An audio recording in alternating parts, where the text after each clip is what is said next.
చేరిన మీ అందరికీ, అలాగే నన్ను ప్రేమతో ఆహ్వానించిన ఎస్ఐ పాస్టర్ గారికి, ఈ గ్రామ క్షేమం కొరకు ఏర్పాటు చేయబడి ఆయా పరిచర్యల ద్వారా ఈ ప్రాంతంలో సేవ చేస్తున్న దైవజనులకు, సంఘాలకు, గ్రామంలో ఉన్న వారందరికీ, అలాగే ఈ కూడికలో సమకూర్చబడిన మీ అందరికీ, వేదికను అలంకరించిన దైవజనులకు, అలాగే మిగతా సేవకులందరూ కూడా పరిశుద్ధాభిషేక అగ్ని పరిచర్య అంతటి తరపున చూస్తున్నారా?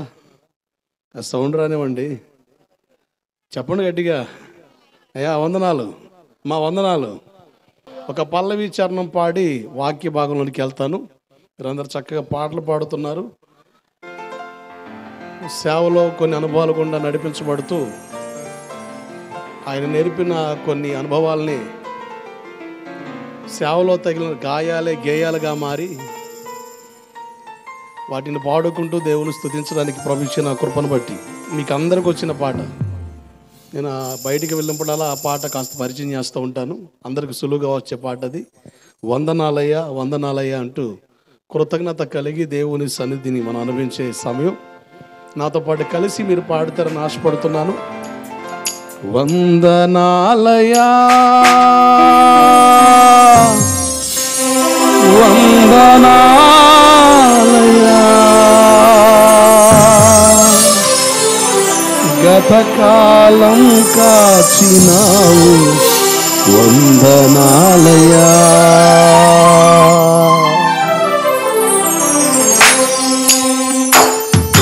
చపలు కొడుతూ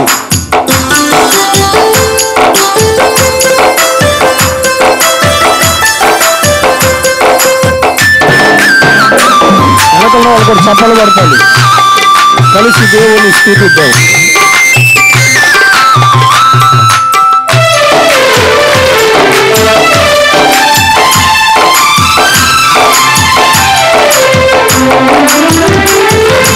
వందనాలయ్యా వందనాలయ్యా, గతకాలం కాచినావు వందనాలయ్యా. వందనాలయ్యా వందనాలయ్యా, గతకాలం కాచినావు వందనాలయ్యా. స్తోత్రాలయ్యా స్తుతి స్తోత్రాలయ్యా, నా స్థితిని మార్చినావు స్తోత్రాలయ్యా. స్తోత్రాలయ్యా స్తుతి స్తోత్రాలయ్యా, నా స్థితిని మార్చినావు స్తోత్రాలయ్యా. వందనాలయ్యా వందనాలయ్యా, గతకాలం కాచినావు వందనాలయ్యా. వందనాలయ్యా వందనాలయ్యా, గతకాలం కాచినావు వందనాలయ్యా. 2017వ సంవత్సరం దేవుడు భయంకరమైన రాష్ట్రాన్ని తప్పించాడు. కృతజ్ఞత కలిగి దేవుని స్తుతించడానికి ప్రభు నా మాట పెట్టిన ఈ పాటలు కలిసి దేవుని ఆరాధిస్తూ, ఆదుకున్న ఎబెనేజర్, తోడు నిలిచిన యెహోవా షమ్మా,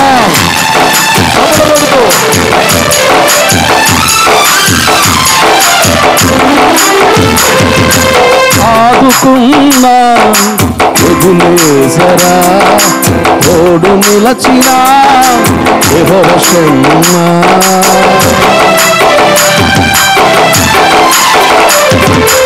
ఆదుకున్న ఎబెనేజరా, తోడు నిలచిన యెహోవా షమ్మా. హల్లెలూయా హల్లెలూయా హల్లెలూయా హల్లెలూయా హల్లెలూయా హల్లెలూయా హల్లెలూయా హల్లెలూయా. యేసు రాజా నీకే మహిమ. హల్లెలూయా హల్లెలూయా హల్లెలూయా హల్లెలూయా హల్లెలూయా హల్లెలూయా హల్లెలూయా హల్లెలూయా.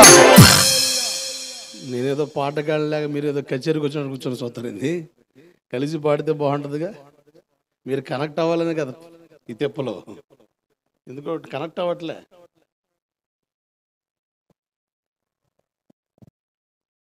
ప్రశాంత కొంచెం తిరుగుతున్నారు ఇటు. అందరికి వచ్చిన పదమేగా హల్లెలూయానా. హల్లెలూయా అన్న పదం అందరికి వచ్చిందేగా. దాని గురించి ఎటువంటి సిద్ధాంతపరమైన విభేదాలు ఏమి లేవుగా. దేవుడికి స్తోత్రం కలుగును గాక. యోహాను గారికి పరలోకంలో పడిన శబ్దం హల్లెలూయా. నువ్వు నిజంగా హృదయపూర్వకంగా ఆ పదం పలికితే నిన్ను ఏలుతున్న ప్రతి చీకటి శక్తి దాని బంధకం తెగిపోదంతే. దేవుడికి మహిమ కలుగును గాక.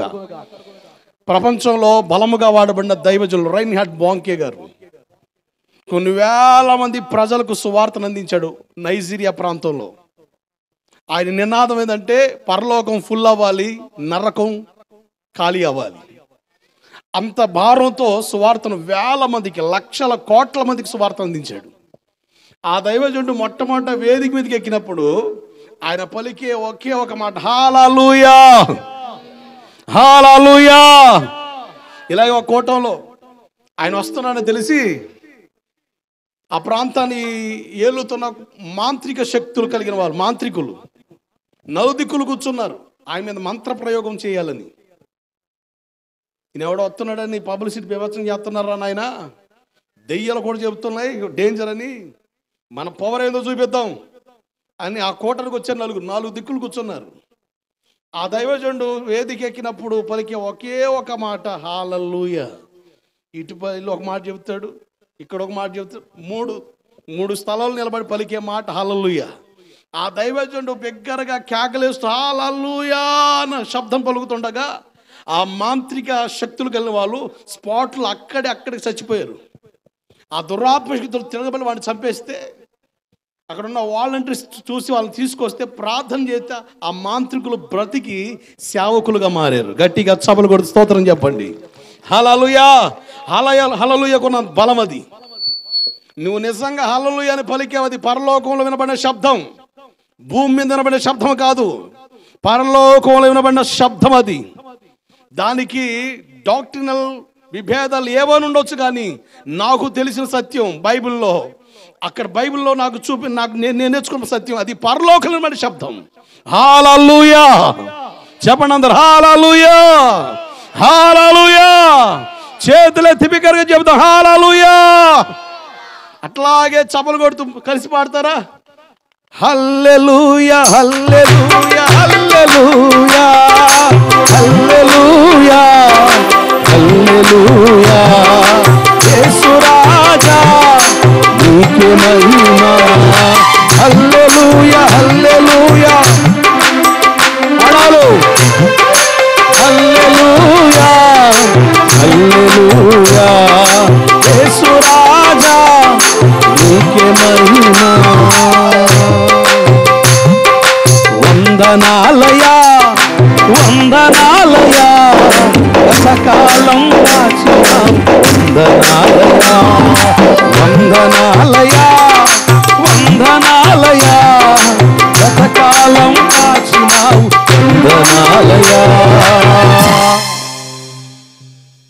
2017 ఫిబ్రవరి 9వ తారీఖు రాత్రి, మధ్యరాత్రి 1 గంట సమయంలో నేను ఒంగోలులో మీటింగ్ ముగించుకొని సిస్టంతో పాటు బాగా తిరిగి అలసిపోయానని వాళ్ళతో పాటు వెళ్ళిపోయాను వెహికల్లో. ఆ రాత్రి మేదర్మెట్ల కాడ వచ్చి టీ తాగుతాం ఆపాము. ఆ డ్రైవింగ్ చేసి తమ్ముడు కాస్త టీ తాగుదామని అంటే ఆపాము. టీ తాగి ఎక్కే లోపు అమాంతంగా ఒక లారీ వచ్చి స్పాట్లో మా వెనకలున్న లారీని గుద్దింది. వాస్తవానికి ఆ లారీ ఓడు అక్కడికి రాకూడదు, కానీ అవతలోడు వచ్చే లోపు ఇక్కడ ఒక లారీని దేవుడు ఏర్పాటు చేసి వాడు లారీని కొద్దగానే అది రఫ్ చేసుకుని వచ్చి మా టాటా వేసిన కొద్దగానే అది ముందలకి వెళ్ళిపోయింది.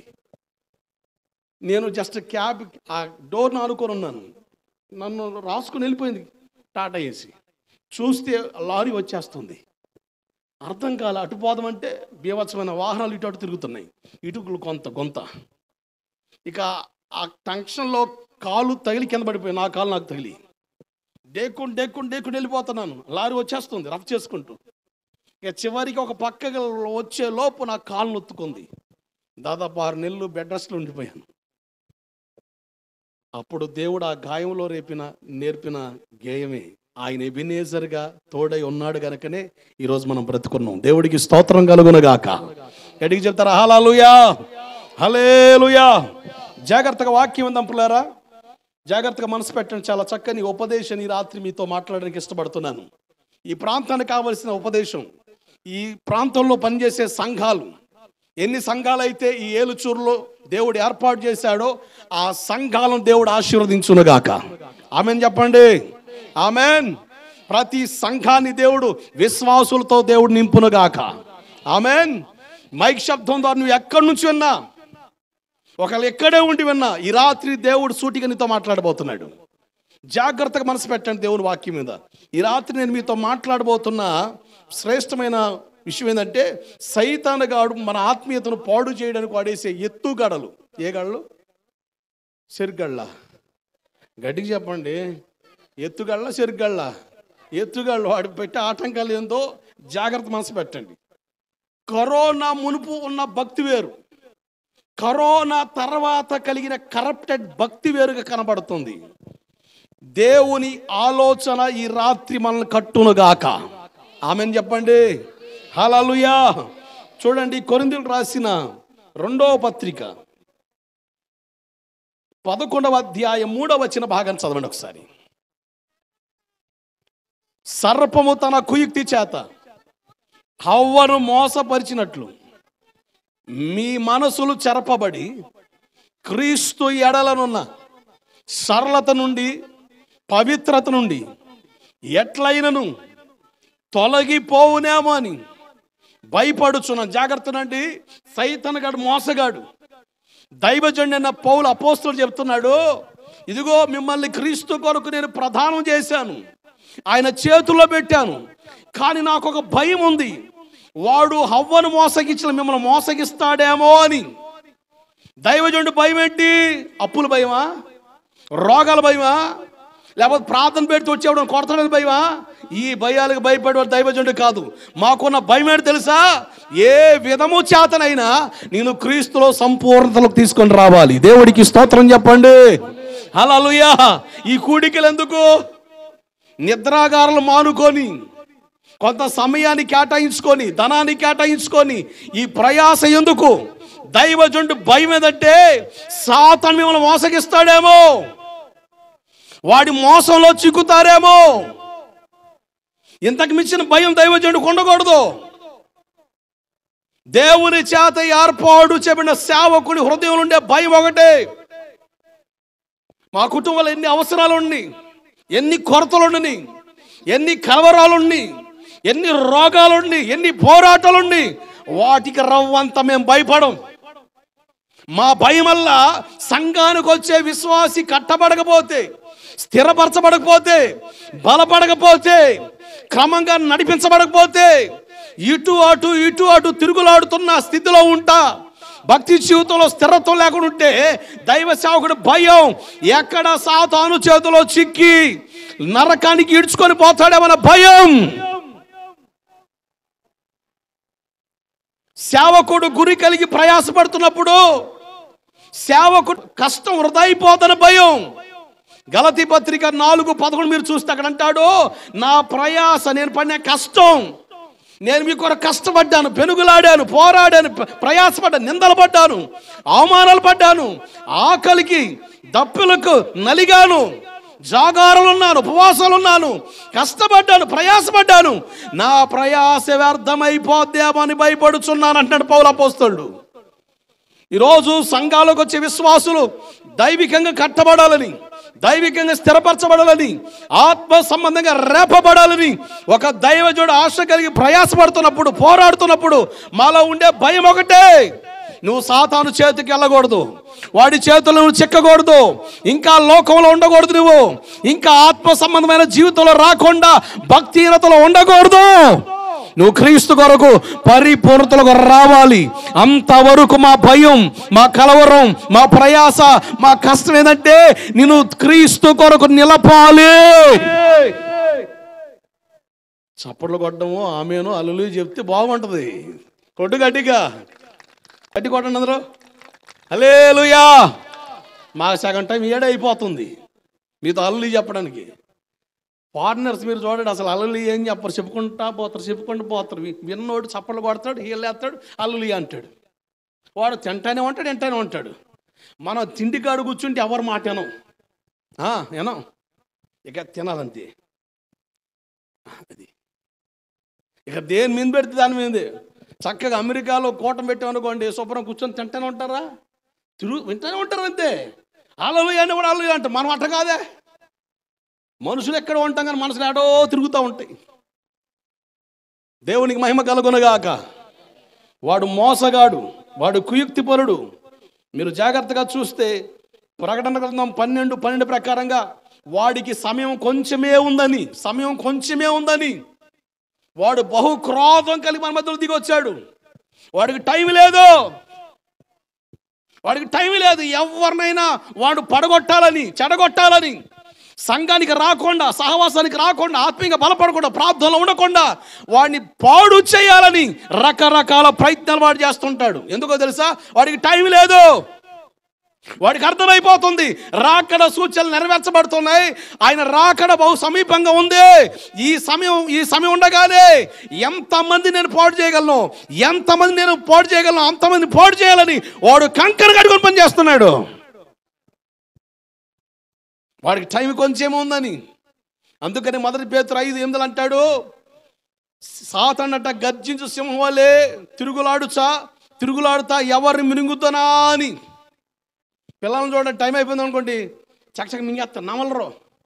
అరే స్పీడ్ తినపోతే కొడతాను అని చెప్పండి పిల్లల్ని. ఇక మొత్తలు మింగటమే తప్ప నమలడం ఉండదు. అంటే మింగేస్తానంటే అర్థం ఏంటి? ఆడికి టైం లేదని. నమిలే అంత ఛాన్స్ కూడా లేదు ఆడికి. నేను శుభ్రంగా పక్క లాక్కొచ్చి నేను పీక్కొని తినే టైం వాడికి లేదు. అందుకని మింగేయడమే. వాడికి నమిలే అంత అవకాశం లేదు వాడికి. వాడి టైం కొంచెం ఉందని వాడు చాలా జాగ్రత్త పని చేస్తున్నాడు. వాడు ఎలా పని చేస్తున్నాడు ఈరోజు చెప్తాగానండి. ఈ ఉపదేశం నీకు అర్థమైందా? నేను అంటాను, దైవికంగా నువ్వు కట్టబడతావంతే. ఆమెన్, హల్లెలూయా. 2 కొరింథీ పత్రిక 2వ అధ్యాయం 11 వచనం బాగా చదవండి, త్వరగా చదవాలి. కొరింథీ 2వ పత్రిక 2వ అధ్యాయం 11 వచనం.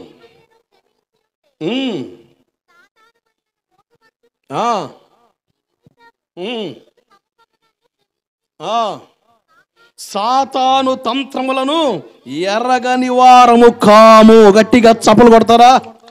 గట్టిగా వెనకలున్న వాళ్ళు గట్టిగా చప్పలు కొడతాం. హల్లెలూయా. సాతాను తంత్రాలను ఎరగని వారమా? We know the every trick of devil. సైతాను గాడి ప్రతి తంత్రం మనం ఎరిగి ఉండాలి. సైతాను గాడి తంత్రం నీకు తెలియాలి, వాడి ప్రయత్నం నీకు తెలియాలి.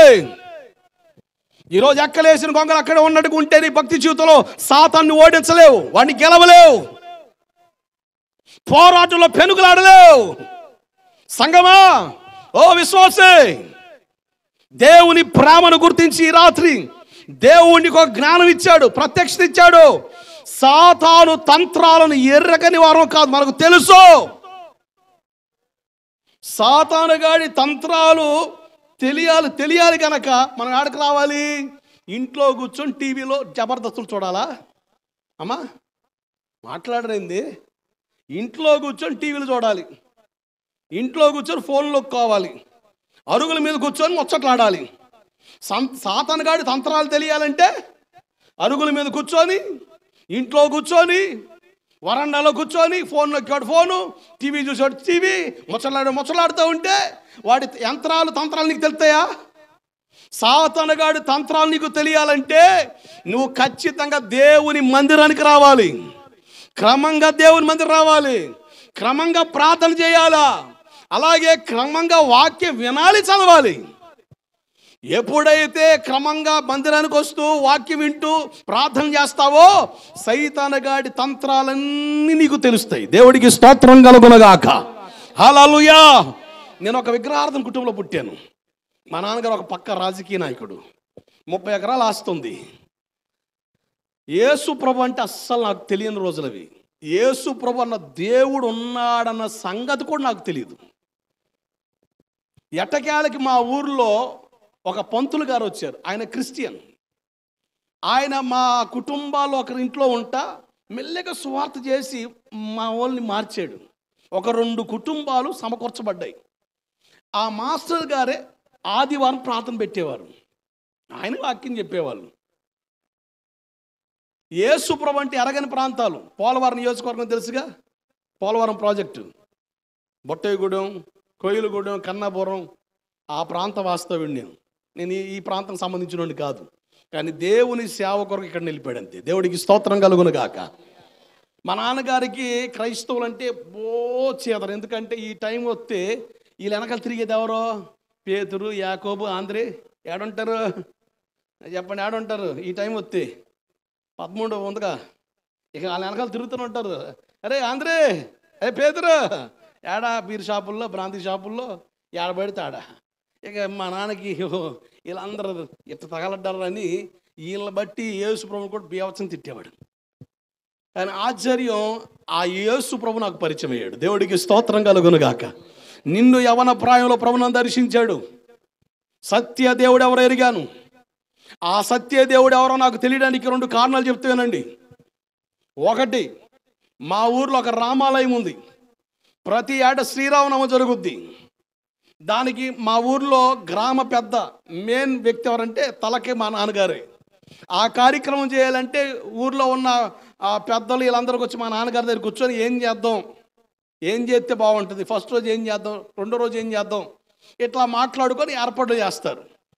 ఆ రోజు వస్తే నేను కూడా కొంచెం భక్తి భావంతో ఉండేవాడిని. దేవుని గుడికి వెళ్తున్నాం కదా అన్న ఫీల్ ఉండేది. కానీ గుడికి వెళ్ళిన తర్వాత గుడి మీద వచ్చే పాటలు ఏంటి, ఆడేసే పాటలు, లేపమంటావా నిద్ర, లేపమంటావా, లేకపోతే అలిసొత్తే ఆయిలిపోతా, ఏంటి ఆకలి అయితే, ఏం పాటలు రయ్యా, ఏడైనా పడుతున్నాయే. బజార్లో వినపడితే డౌట్ వచ్చేది కాదు, సాక్షాత్తు దేవుడు గుడి మీద వినపడుతున్నాయి. డౌట్ మామూలు రాలే. ఏందిరా నాయన, గుళ్ళోనేమో దేవుడా, పైనేమో ఆకలి అయితే అన్నం పెడతా, అలిసొత్తే ఆయిల్ పోతావా, ఇది ఆడుకోవడం నాయన డౌట్ పడింది. రెండవ కారణం, పట్టిసీమ తిరణాలు జరుగుతాయి సంవత్సరానికి ఒకసారి, రాత్రులు జరుగుతాయి. ఈ కోటకొండ అట్లా జరుగుతాయి, అట్లా జరుగుతాయి, చాలా బాగా జరుగుతాయి, చాలా అద్భుతంగా. గోదావరి మధ్యన కాస్త నీళ్లు నిలవని ప్రాంతం ఉంటే అక్కడ గుడి కట్టారు. కాస్త గోదావరి నీళ్లు దాటుకొని అక్కడికి వెళ్ళి, గుడి కాడికి వెళ్ళి కాస్త కార్యక్రమాలు చూసుకొని వస్తారు. ఒకసారి మా నాన్నగారితో కలిసి మా అమ్మగారు, మా చెల్లయ్య, తమ్ముడు, మేమందరం కలిసి వెళ్ళాం. అలా లాంచ్ దిగి అట్ట అడుగు పెట్టాం. వాహనం రోడ్డు మీద పెట్టాం, లాంచీలు ఎక్కాం, అవతలకి వెళ్ళాం. ఎలాగానే భయంకరంగా తాగి ఒక్కొక్కటి పిచ్చి పిచ్చి కొట్టుకుంటున్నారు. నాకు డౌటు, అసలు దేవుడు ఉంటే ఎందుకు ఇలా జరగాలి? ఈ 2 ప్రశ్నలు నాలో అన్వేషణ మొదలుపెట్టినాయి. క్లుప్తంగా చెప్తున్నానండి. ఈ 2 ప్రశ్నలు, అసలు దేవుడెవరు అని వెతుకుతున్నప్పుడు నాకు పరిశుద్ధ దేవుడు యేసు ప్రభువు వారు పరిచయం అయ్యారు. దేవుడికి స్తోత్రం కలుగునగాక. హల్లెలూయా. నేను ఆదివారం పూట ప్రార్థనకి వెళ్ళాలంటే మీకులాగా గరణాగా నిగలదోడి నీట్గా రోడ్లు ఊడ్చుకుంటూ పోవడానికి అవకాశం లేదు. ఆదివారం పూట చర్చిలో కనబడితే వెంటనే నాకు ఇన్ఫర్మేషన్ ఏంటి, ఇంటికి వచ్చేయాలా మర్యాదగా, లేదంటే బడితి పూజ జరుగుద్ది. ఇంటికి వచ్చేయాలి మర్యాదగా. మా నాన్నగారు మా అమ్మని అరుతున్నాడు, నీకు కళ్ళు కనబడతలేదా, వాడు ఆడిపోతున్నాడో, ఇంటికాడ ఉన్నావు కదని. మా మందిరం చిన్న పూరి పాక రోడ్డు పక్కన, దాన్ని ఆనుకొని తాడి చెట్లు, పొదలు ఇవన్నీ ఉన్నాయి. ఇటు పొలం ఉంది, అటు పొలం ఉంది. మా నాన్నగారు బండి వేసుకుని ఇటు అటు తిరుగుతూ ఉండేవాడు. పుసుకొని కనబడితే ఎక్కడ మా అమ్మని అడుగుతాడని మా అమ్మ ముందలే పసిగట్టి ఒక ఆదివారం ముందలే పంపింది మా తమ్ముడిని. నాకు భలే బాధ అనిపించింది. మా అమ్మ ఏడుతుంది, మీ ఇద్దరి మీద నేను నలిగిపోతున్నారా, చెప్పలేకపోతున్నారా నాయన, నీకు దండం పెడతా ఇంట్లో ఉండని. నేను గదిలోకి వెళ్ళి ప్రార్థన చేసుకుంటూ ఉంటే సైతం కడ సీనుగా శుభ్రంగా ఆదివారం పూట మాంసం తిని, చికెన్ ఉంటుంది చక్కగా తిని, శుభ్రంగా మంచం మీద పడుకొని టీవీ రిమోట్ పట్టుకొని శుభ్రంగా ఏదో ఒకటి చూడకుండా, ఎందుకురా ఈ కష్టం నీకు, సైతం గారు చెబుతున్నాడు. సైతం గడి ప్రేరణ. నేను అనుకున్నాను, ఇదిగో సైతానా, ఒక రోజున నా కాళ్ళ కింద తొక్కబడతావు. దేవుడికి స్తోత్రం కలుగునగాక. నా కాళ్ళ కింద తొక్కబడతావు. నేను ఏడ్చి ప్రార్థన చేసి, ప్రభా ఒక్క ఆదివారం మిస్ అవ్వకూడదు. 31st నైట్ నేను చేసే నిబంధనలో 7 ప్రార్థనలు ఒక ప్రార్థన, 365 రోజుల్లో 52 ఆదివారాలు, ఒక్క ఆదివారం నేను మిస్ అవ్వకూడదు. ఒక్క ఆదివారం మిస్ అవ్వకూడదు. దేవుని దగ్గర నిలబడినప్పుడు నువ్వు పలానా ఆదివారం మిస్ అయ్యేవన్న మాట నేను వినకూడదు. కనుక ప్రతి ఆదివారం నమ్మకంగా ప్రార్థనకి వెళ్ళాలి. అది నా నిర్ణయం. నీ నిర్ణయం ఏంటి? కుదిరినప్పుడు ప్రార్థనకి వెళ్దాంలే, కుదరపోతే మనం ఏం చేస్తాం? కుదిరినప్పుడు ప్రార్థనకి వెళ్దాం. కానీ నా నిర్ణయం ప్రభు దగ్గరికి వచ్చినప్పుడు 52 ఆదివారాలు ఖచ్చితంగా వెళ్ళాలని. మరి ఈ ఆదివారం ఎట్లా ప్రార్థన చేస్తున్న? ప్రభా ఏదో ఒక సహాయం చేయను. ఆయన షార్ప్ 12 గంటలు మా పాస్కర్ వాక్యం స్టార్ట్ చేస్తారు. ఎలాగైనా వెళ్ళాలని దేవుని ఆలోచన నాకు అందుతుంది. నువ్వు మెల్లిగా బయటికి వెళ్ళి మీ అమ్మకి అలా కనబడుతుండీ పొలాలు గుండా అలా అలా అలా వెళ్ళిపోయి పొదల్లో దాక్కుని వాక్యం వినమని. అదే ఆలోచన ప్రకారం నేను కొనసాగించబడి పొదల్లో దాక్కుని 6 నెలలు వాక్యం విన్నా. ఎన్ని నెలలు? 6 నెలలు. ఆదివారం పూట చక్కగా ప్రార్థనకు వచ్చే ఛాన్స్ ఉన్నా కూడా నువ్వు ఎన్ని సాకులు చెబుతున్నావో దండం పెట్టి చెప్తున్నా. దేవుని సన్నిధికి దూరం అవ్వదు. సైతానగాడి తంత్రం నీకు తెలియాలంటే నువ్వు దేవుని సన్నిధికి రావాలి. నమ్మితే గట్టిగా చవలు కొడుతూ స్తోత్రం చెప్పు. హల్లెలూయా. దేవుని సన్నిధికి రావాలి నువ్వు. ఇశ్రాయేలు చరిత్ర తెలుసా మీకు? మా ఇశ్రాయేల్ చరిత్ర తెలుసా? మా ఇశ్రాయేల్ చరిత్ర? కొంతమంది కోపంగా ఆలోచిస్తారు, ఈడేందిరా మాకు తెలియకుండా ఏమంటుంది చెప్పు. ఆది కానీ ప్రకటన కానీ తెలుసు. నీకు తెలుసులే, 100 మందిలో ఒకళ్ళు తెలుసు, 99 మందికి తెలియదుగా. మరి వాళ్ళని అయ్యేలాగా ప్రశ్న నేను వాళ్ళని అడుగుతున్నా. అమ్మా ఓ పాస్టర్ గారు, ఇసాకు ఎవడో తెలుసా నీకు? అమ్మా ఇసాకు తెలుసా మీకు అని ఎప్పుడు మాట్లాడుతున్నా ఆ కోటంలో. ఓ ముసలమ్మ అప్పటికే సాలిపోయి నిద్రస్తుంది. ఈ మాట భలే సిక్కని మా పక్కింటోడు, ఓరు దుంప నీ పక్కింటోడు కోసం చెప్పడానికి వచ్చింది అడిగి. అంటే బైబిల్లో ఇసాక్ అన్న అతను ఒకడ ఉన్నాడు, అతని తండ్రి పేరు అబ్రహాము, ఇసాక్ అతను కొడుకు అన్న సంగతి కూడా తెలుగుని బతికేస్తాను నువ్వు. అంటే మీ పక్కింటోడు ఇసాక్ గురించి చెప్పడానికి వచ్చాను ఇక్కడికి. విచిత్రం కాదు. ఎందుకో తెలుసా? వాక్యం వినం. మీకు దండం పెట్టి చెప్తున్నా, చివరి దినాలు వాక్యమే మనల్ని పరిపూర్ణంగా మార్చేది. ఆమెన్. హల్లెలూయా, హల్లెలూయా. ఆయన వాక్కును పంపి రోగులు బాగు చేశాడు. నువ్వు వాక్యం విన్నావా? నీ రోగం నిన్ను విడిచిపోద్దంతే. నీలో ఒంట్లో ఏ చీకటి ఉన్నా, ఏ బలహీనత ఉన్నా, ఈ రాత్రి దేవుని వాక్యం అనే బలం నిన్ను తాకిందా, నీ అంతరంగాన్ని కడతాడు దేవుడు. నిన్ను స్వస్థపరచగలడు. దయ్యగారు ఎట్టండి అనుకుంటూ వస్తారు వీళ్ళు. ఎందుకు అన్నట్టు చప్పలు పడతారని కాదు. దేవుడికి స్తోత్రం కలుగునుగాక. హల్లెలూయా. కనెక్ట్ అవ్వండి, దేవుని వాక్యం వినండి, కట్టబడండి. రాత్రి శబ్దాలు రావాలి, అర్థమైతే ఏమని హల్లెలూయా అని గట్టికి కేకలేసి స్తోత్రం చెబితే అర్థం ఏంటి? నీకు అర్థమవుతుంది, నాకు అర్థమవుద్ది.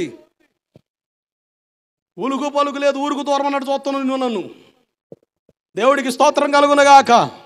ఇశ్రాయేలు చరిత్ర ఖచ్చితంగా తెలియాలి. బైబిల్లో చరిత్ర ఉంది, పుక్కిటి కథలు లేవు. అనగనగనగా ఒక రాజు, ఆ రాజుకి 7 కొడుకులు, అనగనగనగన లేదు. నవల్లో, చందమామ కథలో బైబిల్లో లేవు. చరిత్ర వాస్తవంగా జరిగిన చరిత్ర బైబిల్లో ఉంది. బైబిల్లో ఉన్న చరిత్ర ప్రతి వ్యక్తికి తెలియాలి. బైబిల్లో రాయించిన ప్రతి మాట మన క్షేమాన్ని కోరేది. ఈ రాత్రి బైబిల్లో ఉన్న చరిత్ర, దేవుణ్ణి మేలు కొరకు రాయించిన చరిత్ర నీకు అర్థమైతే, నీకు బుద్ధి వస్తే, నీకు బోధ కలిగితే, నీకు గ్రహింపు వస్తే అంటాను, క్రీస్తు కొరకు నువ్వు ప్రకాశిస్తావు. క్రీస్తు కొరకు నువ్వు ప్రకాశిస్తావు. క్రీస్తు కొరకు నువ్వు ప్రకాశిస్తావు. క్రీస్తు కొరకు మీరు ప్రకాశిస్తారు.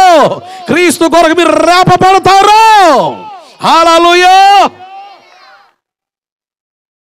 ఇక్కడ వాళ్ళు కనెక్ట్ అవుతుంది. మరి మీకు అర్థమవుతుందమ్మా? మా అర్థమవుతుందా?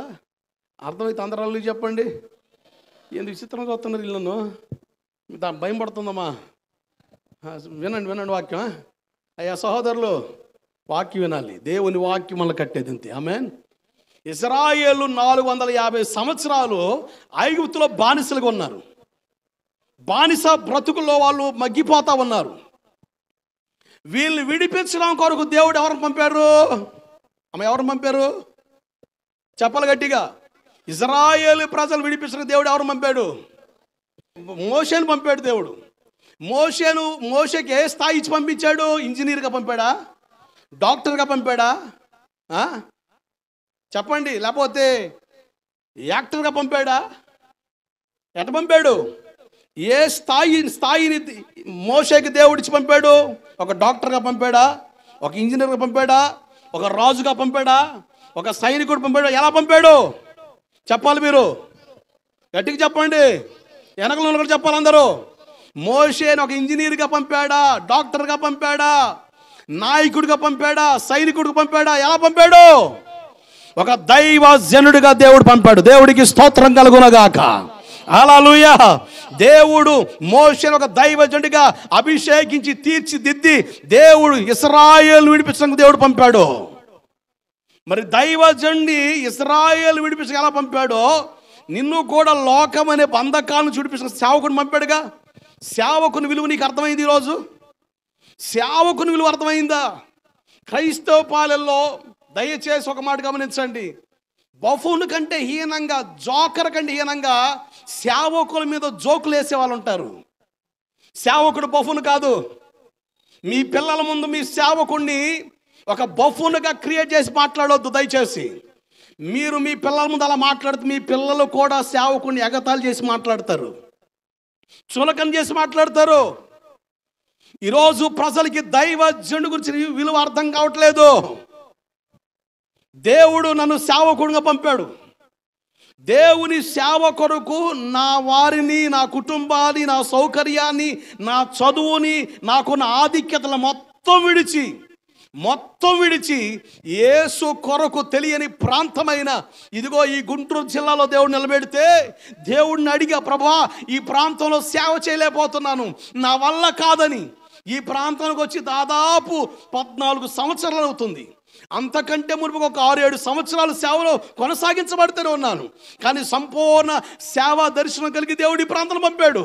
దాదాపు 14 సంవత్సరాలు, ప్రారంభ 2-3 సంవత్సరాల వ్యవధిలో నేను దండం పెట్టా, గుంటూరు జిల్లాలో నేను సేవ చేయలేను, నాకు ఇక్కడ ఎవ్వరు తెలియదు, నా వల్ల అయితే కాదని దేవుని దగ్గర ఏడిస్తే దేవుడు అన్నాడు, ఈ ప్రాంతాలకు నువ్వు అవసరం. దేవుడికి స్తోత్రం కలుగునగాక. హల్లెలూయా, హల్లెలూయా. నా వివాహ విషయమై మా తల్లిదండ్రులతో మాట్లాడడానికి వెళ్తే అక్కడెక్కడో సేవ చేయడం ఎందుకు, 10 లక్షలు నీ చేతిలో పెడతా, స్థలం చూపిస్తా, ఇక్కడ కట్టుకొని చెయ్యి.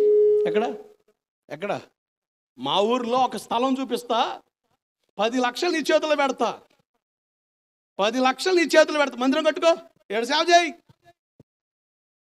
అనుకున్న చోట చేసేది కాదు సేవ, దేవుని నడిపింపులో ఏర్పాటులో నిలిచి చేసేది సేవ. దేవుడికి స్తోత్రం కలుగునుగాక. ఈ ప్రాంతం విడిచాలమంటే నిర్దాక్షిణ్యం వెళ్ళిపోవాల్సిందే, కట్టుబట్టలతో వెళ్ళిపోవాల్సిందే. ఈరోజు నన్ను నా తల్లిదండ్రుల కంటే ఎక్కువగా ప్రేమించే సంఘ విశ్వాసులు దేవుడు నాకు ఇచ్చాడు. దేవుడికి స్తోత్రం కలుగునగాక. నా తల్లిదండ్రులు కూడా అంతగా ఆలోచించరేమో, నా కోసం అంతగా ఆలోచించే విశ్వాసుల్ని, కుటుంబాన్ని దేవుడు నాకు ఇచ్చాడు. కారణం ఏంటంటే యేసు కొరకు నా కుటుంబాన్ని విడిచిపెట్టాను, యేసు కొరకు నా సమస్తాన్ని విడిచిపెట్టాను, సౌఖ్యాలు విడిచిపెట్టాను. ఒకవేళ నాకు డిగ్రీ క్వాలిఫైడ్ ఈ సర్టిఫికేట్లు ఉంటే ఎక్కడ ఉద్యోగం చేయాలని ఆలోచన వస్తాయని ఆ డిగ్రీ క్వాలిఫైడ్ సర్టిఫికేట్స్ కాలేజీలో వదిలిపెట్టేసి వచ్చేసాను. ముట్టుకోలే వాడి వైపు, ఉన్న ఖర్చు లేనిపోయిన ఆలోచనలు వస్తాయని. ఆధారం యేసు ప్రభువే. దేవుడికి స్తోత్రం కలుగునగాక. హల్లెలూయా. దైవజనుని గురించిన విలువ నీకు అర్థం అవ్వాలి బిడ్డ. ఈరోజు సేవకుణ్ణి చాలా చులకన చేసి మాట్లాడే వాళ్ళు ఉన్నారు, చాలా చులకనగా ఆలోచించే వాళ్ళు ఉన్నారు. మీకు దండం పెట్టి చెప్తున్నాను, మీ జీవితంలో ఎప్పుడు కూడా సేవకుణ్ణి చులకనగా చూడొద్దు. అది శాపం, అది నీకు కీడు, అది నీకు మేలు కాదు. వాక్యాన్ని ఆనబెట్టి చెప్తున్నాను, వాక్యం ఆధారం చేసుకొని మాట్లాడుతున్నాను, అది నీకు ప్రయోజనం కాదు. రాజుల 2వ పుస్తకం 4వ అధ్యాయం 9వ వచనంలో ఒక భర్త ఒక తల్లిని అడుగుతున్నాడు, తన భార్యను అడుగుతున్నాడు, అమ్మా ఏంది ఎవరు మన ఇంటికి ఎవరో పాస్టర్ని వచ్చిపోతున్నారంట, నీ మీద నాకు డౌట్ లేదు, అనుమానం లేదు, అసలు నీ మీద డౌట్ లేదు, కానీ లేనిపోని పొక్కర్లు వినపడుతున్నాయి నాకు అన్నట్టుగా మాట్లాడితే ఆ తల్లి అంటది, అయ్యా మన ఇంటికి వచ్చే దైవజనులు కారుల మీద వచ్చే దైవజనుడు అందా, మన ఇంటికి వచ్చే దైవజనుడు కాస్ట్లీ దైవజనుడు అందా, మన ఇంటికి వచ్చే దైవజనులు అల్లాటప్ప దైవ సేవకుడు కాదు, కోట్లు సూట్లు బూట్లు వేసుకొని తిరిగే సేవకుడు అందా. ఏమంది? సేవకుడు విలువిచ్చేది కోటు బూటు సూటు కాదు, లేకపోతే తిరిగే వాహనం కాదు, ఉన్న సంఘం కాదు, భక్తి కలిగిన దైవజనుడు. దేవుడికి స్తోత్రం కలుగునుగాక. మన ఇంటికి వచ్చే సేవకుడు ఎవరు తెలుసా? అయ్యో బాబు 2000 సంఘం తెలుసా ఆయనకి, 3000 మంది సంఘం తెలుసా? ఇది దైవజనుడి కొలత కాదు. దైవజనుడి విలువ, గౌరవం ఎక్కడుంది అంటే మేము కలిగి ఉన్న దైవ భక్తిలో ఉంది. దేవుడికి స్తోత్రం కలుగునుగాక. ఆ తల్లి అంటుంది, భక్తి కలిగిన దైవజనుడు. ఆ తల్లికి సేవకుడు గురించిన ప్రత్యక్షత ఉంది. సంగమా, నీ దైవజనుడు గురించిన ప్రత్యక్షత నీకు ఉంటే నువ్వు ఖచ్చితంగా దైవికంగా ఆలోచించి సేవకుని గౌరవిస్తావు, సేవకుని విలువను తగ్గించవు, సేవకుని ఎప్పుడు కూడా కించపరచవు, సేవకుడు ఎప్పుడు కూడా తోలనాడు. మా బాబాయే కదా, మా పెద్దనానే కదా, మా చిన్నానే కదా, లేకపోతే మా ఇంట్లో వాడే కదా, లేకపోతే మా ఇంటి పెట్టోడే కదా, మా చుట్టమే కదా, లేకపోతే ఈయనే కదా, ఆయనే కదా. కాదు కాదు కాదు కాదు కాదు కాదు. జీవం కలిగిన దేవుని ప్రతినిధి. గట్టిగా చపలు కొడుతూ స్తోత్రం చెప్పండి. హల్లెలూయా. ఒక దైవజనుడు విలువ ఇశ్రాయేలు ప్రజలకు అర్థమైంది. మొదటి సాముయేలు పుస్తకం 7వ అధ్యాయం 13వ వచనం ప్రకారం మీరు చూస్తే బైబిల్లో రాయబడి మాట, సాముయేలు ఉన్న దినములంతటా దేవుని హస్తమట ఫిలిష్తీయులకు విరోధంగా నిలబడింది. ఒక దైవజనుడు మన ప్రాంతంలో ఉండడం, ఒక దైవజనుడు మన ప్రాంతం కొరకు చేతులు ఎత్తడం, ఒక దైవజనుడు మన కోసం కన్నీరు కార్చడం మనకి జయము, మనకి ఆశీర్వాదము, మనకు మేలు. గట్టిగా చప్పలు కొడుతూ స్తోత్రం చెప్పు. హల్లెలూయా. ఏలు చూరుకే వెళ్ళవలసి వచ్చినా నిన్ను గూర్చి పాడుచు నే వెళ్ళేదా.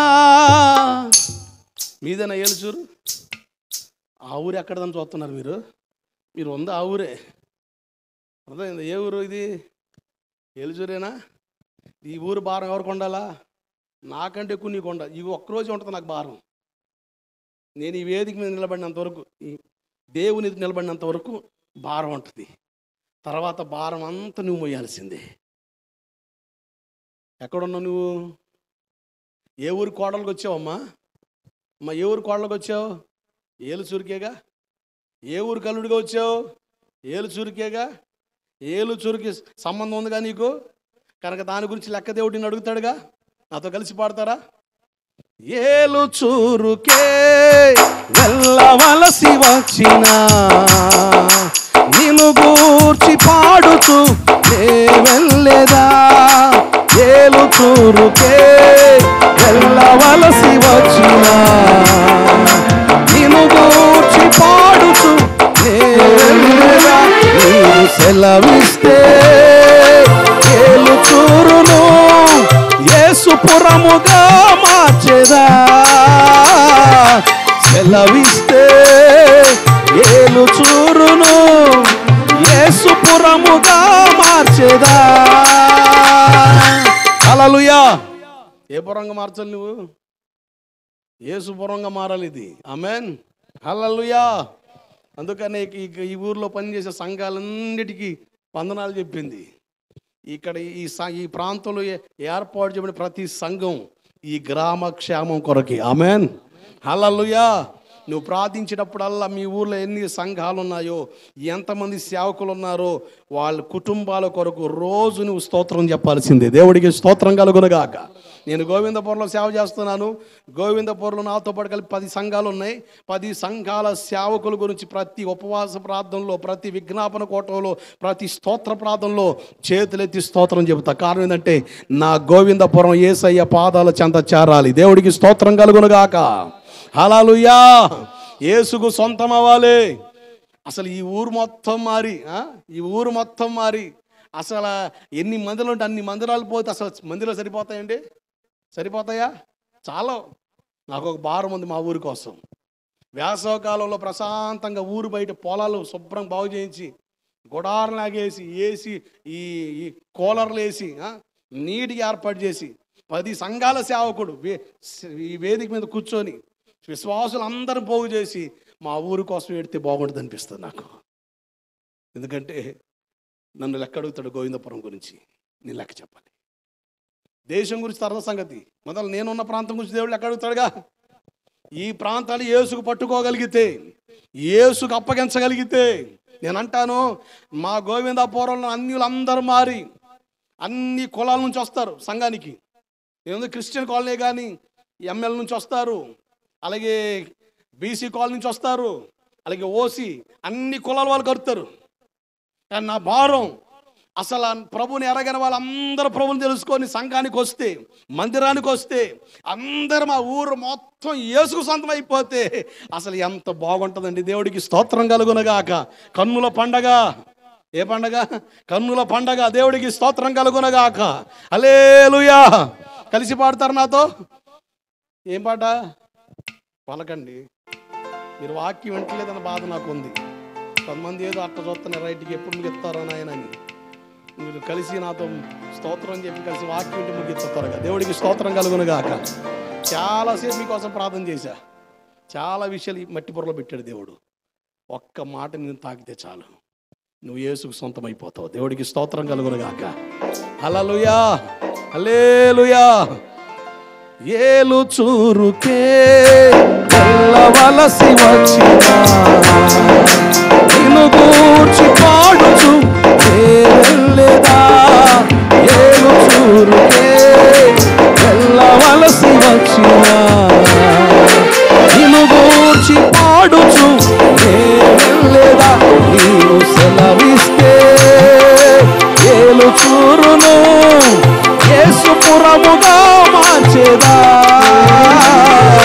సెలవిస్తే ఏలు చూరును యేసుపురముగా మార్చేదా.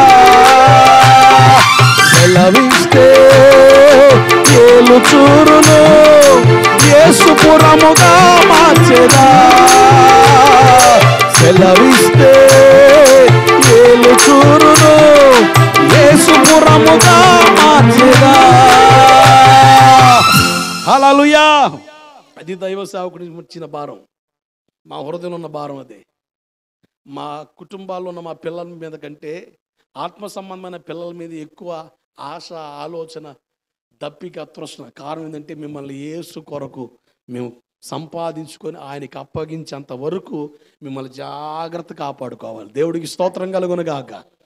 దైవజనుడు అనే సామ్యులు అక్కడ ఉన్నంత వరకు శత్రువు వాటి మీదకి రాలేదు. మీరు అదే అధ్యాయం 8వ వచన భాగం చూస్తే జాగ్రత్తగా చూడండి. సామ్యులు పాస్టర్ గారితో అంటారు వాళ్ళు, పాస్టర్ గారు మేము యుద్ధానికి వెళ్తున్నాం, మేము తిరిగి వచ్చేంతవరకు మా కొరకు ఏం చేయాలి? మీరు ప్రార్థన చేయండి, మానొద్దు. అంటే నీ కొరకు ప్రార్థించే వ్యక్తి సమస్తాన్ని విడిచిపెట్టి, కుటుంబాన్ని విడిచిపెట్టి, తనకున్న పనులు విడిచిపెట్టి దేవుని సన్నిధిలో నీ కొరకు చేతులెత్తి రేయింబగలు మొరపెట్టే వ్యక్తి ఎవరయ్యా అంటే అతడు దైవజనుడు. దేవుడికి స్తోత్రం కలుగునుగాక. హల్లెలూయా. దైవ సేవకుని భారం, బాధ్యత ఏందంటే నీ కోసం ప్రార్థన చేయడం, నీ కొరకు ప్రార్థన చేయడం. దైవ సేవకుడి గురించిన విలువ నీకు అర్థమైతే ఎంత ఆశీర్వాదం, ఎంత ప్రయోజనం, ఎంత దీవెన. ఈరోజు సంఘాలకి చాలా మట్టుకు సేవకుని యొక్క బాధ్యత అర్థం కావట్లేదు, సేవకుని యొక్క భారం అర్థం కావట్లేదు. ఒక మాట త్వరబడి అంటే చాలు, ఆయన పాస్టర్ అయితే అయ్యాడు అంత మాట అంటాడు. నన్ను ఎట కనబడుతున్నాను ఆయనకే? Mind your business, hold your tongue అని రెక్లెస్గా మాట్లాడే వాళ్ళు ఉన్నారు, లెక్కలేనితనంగా మాట్లాడే వాళ్ళు ఉన్నారు. ఒక దైవజనుడిని గద్దించినా, నిన్ను హెచ్చరించినా, నిన్ను మందలించినా ఆయనకున్న భారం ఏంటి తెలుసా? నిన్ను క్రీస్తు కొరకు సంపాదించి నిలబెట్టాలి. దేవుడికి స్తోత్రం కలుగునుగాక. హల్లెలూయా. జాగ్రత్త నడుపులారా. ఈనాటి సంఘాలు ఎలా తయారైన ఒక మాట చెప్తాను. మీరు మత్తయి సువార్త 21వ అధ్యాయం 19వ వచనంలోకి రండి. అయ్యా సహోదరులు ముగ్గురు వస్తారు ఇక్కడికి పైకి. అయ్యా పిల్లలు ముగ్గురు రండి, త్వరగా రావాలి, పైకి రండి స్పీడ్గా. త్వరగా పైకి రావాలి, స్పీడ్గా స్పీడ్గా చదవండి వాక్యం. రావాలి ఇంకెంతనేది అమ్మ, గట్టికి చదవాలి అమ్మ, చదవాలి. కనుక దానిని చూచి ఇక మీదట ఎన్నటికి నీవు కాపు కాయకుందుగాక అని చెప్పెను. తక్షణమే అంజూరపు చెట్టు ఎండిపోయెను. ఎక్కడ ఉంది ఈ చెట్టు? పక్కన ఉన్న అంజూరపు చెట్టు. బాగా అంటున్నారు మీరు. ఎక్కడ ఉంది? ఇదిగో ఇది రోడ్డు పక్కన చెట్టు. ఇది ఏ చెట్టు ఇది చెప్పాలి అందరూ? ఏ చెట్టు ఇది? ఇది రోడ్డు పక్కన ఉన్న చెట్టు. ఇప్పుడు అలాగే మీరు దృష్టి పెట్టండి, ఇంకో చెట్టు మీకు కనబడుద్ది. లోకాసు వార్త 13వ అధ్యాయం 7, 8, 9 వచ్చిన త్వరగా. 3 ఏళ్ల నుండి వెతుకుచున్నాను కానీ అక్కడ యజమాని అంటాడు, ఇదిగో తోటమాలి 3 సంవత్సరాలు చూస్తున్నా, కాపు కాస్తుందని, అసలు లేదు, నరికాయి అన్నప్పుడు బాబు ఈ ఒక్క సంవత్సరం గడువు అని ఒక వ్యక్తి బ్రతుములాడుతున్నాడు. ఇది ఎక్కడుంది? ఇది తోట మధ్యలో ఉన్న చెట్టు. చెప్పండి, ఇది ఏ చెట్టు? ఏ చెట్టు? తోట మధ్యలో ఉన్న చెట్టు.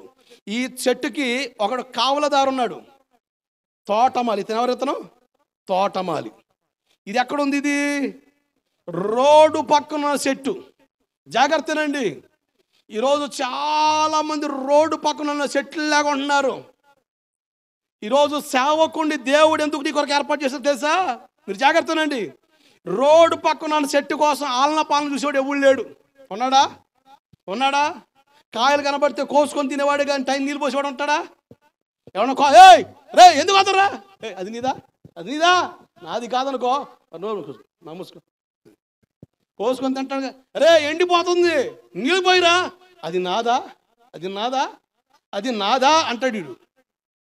అంటే కాయలుంటే కోసుకొని తింటాడు కానీ అది ఎండిపోతున్నా, రాలిపోతున్నా, ఉడిగిపోతున్నా, నలిగిపోతున్నా, అర్రెర్రెర్రే చెట్టు కొమ్మలు బాగా సాగి నరుకుతాం, చెక్కుతాం అన్న ఆలోచన చేసేవాడు ఎవడు లేడు.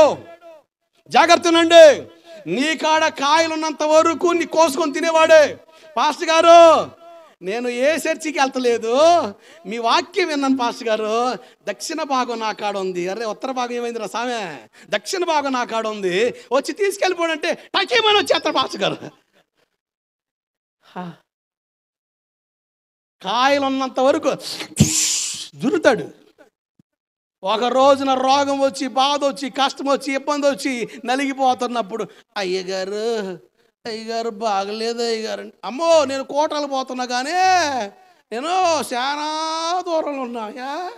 మరి అప్పుడు అయ్యగారు దశంభాగం తీసా, అమ్మా వందనాలమ్మా, మీటింగ్ బయలుదేరని వెళ్తున్నాను. అయ్యగారు ఇప్పుడే దశంభాగం తీసి వస్తాను మీటింగ్ ఏమైపోయింది అయ్యా? అయిపోయింది, వెళ్ళిపోతాడు. ఆ రోడ్డు పక్కన చెట్టు కోసం ఆలనా పాలన ఎవడు చూసేది లేదు. జాగ్రత్త.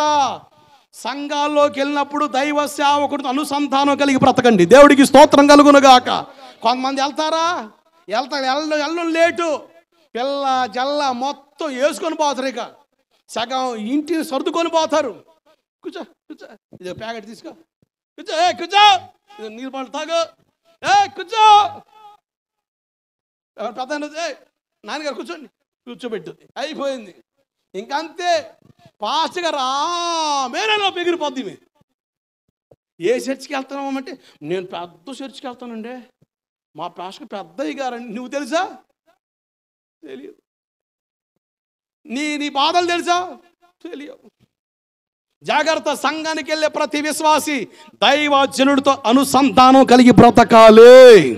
దేవుడికి స్తోత్రం కలుగునగాక.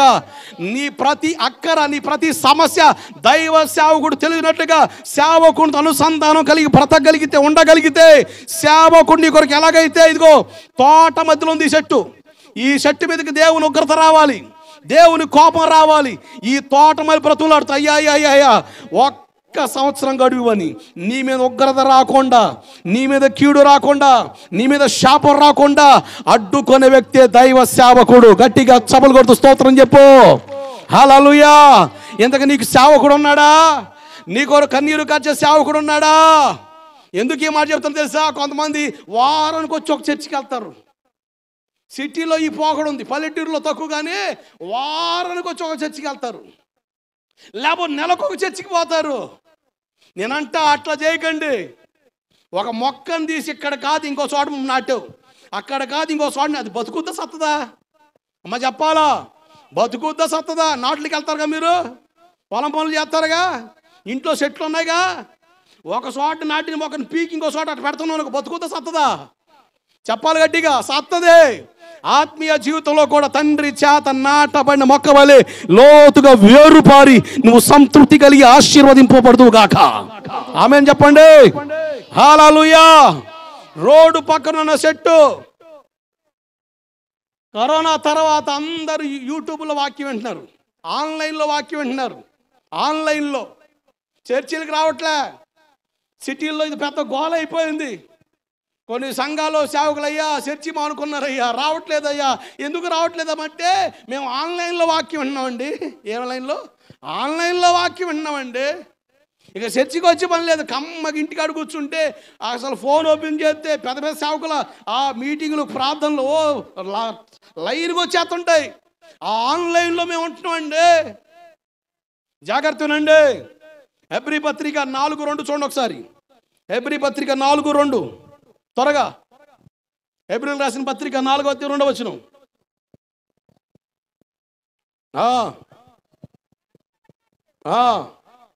వారికి ప్రకటింపబడినట్టుగా మనకి సువార్త ప్రకటింపబడుతుంది.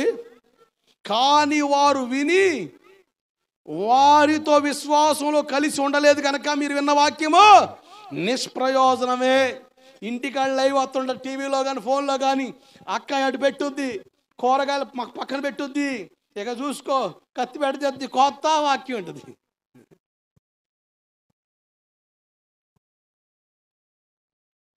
ఏం చేస్తున్నావు అక్క కొత్త? ఇక ఇంటి వంటగదిలో పోయి బాంటిలో ఐగారు వాక్యం. ఇంట్లో కమ్మ కాలు చాపుకొని లల్లల్లంట హ్యాపీగా 2 మొక్కలు ఉండవు అట్లా ఫోన్లో వాక్యం చదవని అయిపోయింది బకెట్, దొరికింది బకెట్. వారితో వాక్యం విన్నందున వారితో కలిసి లేరు గనక వాక్యం నిష్ప్రయోజనం అయిపోతుంది. అందుకనే సహవాసంలోకి రావాలి. దేవుడికి స్తోత్రం కలుగునగాక. నువ్వు ఎక్కడున్నా కూడా పరిశుద్ధ గ్రంథాన్ని చేతపట్టుకొని ఏ మందిరంలో నిన్ను నాటాడో దేవుడు, ఏ మందిరంలో స్థిరపరిచాడో ఆ సహవాసాన్ని నువ్వు క్రమంగా వెళ్ళవలసిందే. దేవుడికి స్తోత్రం. హల్లెలూయా. ఇప్పుడున్న ఫోకస్ మినిస్ట్రీస్ బట్టి, ఫోకస్ మినిస్ట్రీ మొత్తం ఇప్పుడున్నంతా ఫోకస్ మినిస్ట్రీ. ఇదిగో మా సంఘానికి 1,000 మంది వస్తున్నారు, మీరు కూడా వచ్చి మాతో కలిసి ఆరాధన చేయండి. ఎవరాళ్ళు? నువ్వు సువార్త చేసావా? వాళ్ళ మధ్యకి వెళ్ళి దేవుని మాటలు చెప్పేవా? లేదు. పక్క సంఘాలకి వెళ్ళేవాళ్ళు, ఆ పాస్టర్ గారిని అడిగిన వాళ్ళు, ఆ పాస్టర్ గారికి అసలు కొంతమంది చర్చికి వెళ్తారు కానీ ఇష్టం ఉండదు, తప్పకి వెళ్తుంటారు. దొరికితే జంపు, ఏదో తప్పదని పోతారు, పోయి అట్ట బలవద్ద కూర్చుంటారు. ఎండ్ర వాక్యం దేవుని పట్ల ఆసక్తి కలిగి బతకరు, ఏదో వత్తనం పోతాం అంతే. ఇన్నుడోళ్ళు కొంతమంది, సేవకు మీద వెళ్ళిన వాళ్ళు కొంతమంది, ఆ సంఘానికి వెళ్ళకుండా ఇంకో చర్చికి వెళ్తే బాగుంటుందని కొంతమంది, ఇట్లా చాలామంది అండి ఆ సహవాసంలో నిలబడకుండా స్థిరత్వం లేకుండా తిరిగే వాళ్ళు చాలామంది ఉన్నారు. ఈ రాత్రి ప్రేమతో చెబుతున్నాను, దేవుని వాక్యాన్ని ఆనబెట్టి మాట్లాడుతున్నాను. ఒక చోట లోతుగా నువ్వు స్థిరపరచబడుదువుగాక. హల్లెలూయా, హల్లెలూయా. దైవ సేవకుడు దేవుడు ఎందుకు ఏర్పాటు చేశాడో తెలుసా? ఒక ఏమంటుంది, ఏమండే ఒక 50 మంది దాకా చర్చి మారుకున్నామండి, అందరూ మా ఇంటి పెట్టలే, ఏదో చిన్న సమస్య వచ్చింది పాస్టర్ గారు మాకు, నేను మానేనని దాదాపు ఒక 5-6 కుటుంబాలు వెళ్తాం, 50 మంది దాకా ఉంటాం. మాకు ఒక పాస్టర్ గారు కావాలి. దేనికి? మా ఇంట్లో పెళ్ళిళ్ళు చేయడానికి, మా ఇంట్లో కార్యక్రమాలు చేయడానికి, మా ఇంట్లో పిల్లలకి పేర్లు పెట్ట సిద్ధాంతం సరిపోడు, పంతులు సరిపోడు, పాస్టర్ గారు ఎందుకు నీకు? ఆయన టైం పెట్టుకుని నీకు ముహూర్తం పెడతాడుగా. ఈరోజు సేవకుడు అంటే పెళ్ళిళ్ళు చేయడానికి, పుట్టిన పిల్లలకు పేర్లు పెట్టడానికి, నీ ఇంట్లో కార్యక్రమాలు చేయడానికి కాదు సేవకుడు. సేవకుడు దేవుడు ఏర్పాటు చేసింది నిన్ను ఐగుప్తు నుండి కానానుకు నడిపించడానికి. దేవుడికి స్తోత్రం కలుగునగాక. సేవకుని బాధ్యత అది, సేవకుని భారం అది. సేవకులుగా మాకున్న బాధ్యత ఏంటి తెలుసా? మేము ఊరకనే తిని రోడ్ల మీద తిరగడానికో ఊర్ల మీద తిరగడానికో దేవుడు మనం పిలవలే. దేవుడు మాకిచ్చిన సంఘం, మాకిచ్చిన ఆత్మలను కనిపెట్టుకుంటా, వాటి క్షేమం కొరకు ప్రయాసపడతా, తిప్పల పడతా, ఎవరొచ్చినా రాకపోయినా అక్కడే మూలుగుతా, అక్కడే మొరపెడతా, అక్కడే కనిపెడతా. సేవకుని బాధ్యతకు ఎరిగి నడవడం ద్వారా సంఘాన్ని దేవుడు కడతాడు. దేవుడికి స్తోత్రం కలుగునగాక. హల్లెలూయా. ఇద్దరున్న సంఘమే, నలుగురున్నా, 40 మంది ఉన్నా, 40,000 మంది ఉన్నా, 4 లక్షలు ఉన్నా, ఇద్దరున్నా సంఘం కాదా? ఇటువంటి డౌట్లు వస్తాయని, లేనిపోని ప్రసంగాలు చేస్తామని. ఎక్కడ ఇద్దరు ముగ్గురు ఉంటారు వారి మధ్యన 40,000 మంది ఉంటే ఉంటానంటే మహానంటే సత్యవాళ్ళకి అంతే. ఇక మీకు దొరికేసే వాళ్ళు మేము. 40,000 మందిలో ఆయన ఉంటానన్నాడు. 40,000 మంది లేరు, ఇక్కడ నలుగురే ఉన్నారు, ఇక్కడ దేవుడు లేడు కనుక మేము రామంటారు. ఇక మేమే ఆడేడ్చేది. చిన్న మందా భయపడకని చెప్పాడు దేవుడు. ఎక్కడ ఇద్దరు ముగ్గురు ఉంటారు వారి మధ్యన ఆయన ఉంటాడు. దేవుడికి స్తోత్రం కలుగును గాక. హల్లెలూయా. నేను కూడా కోటలు పెట్టి సాలిపోయేవాడిని. ప్రతి సంవత్సరం ఇదే, సంవత్సరం కోటలు పెట్టడం.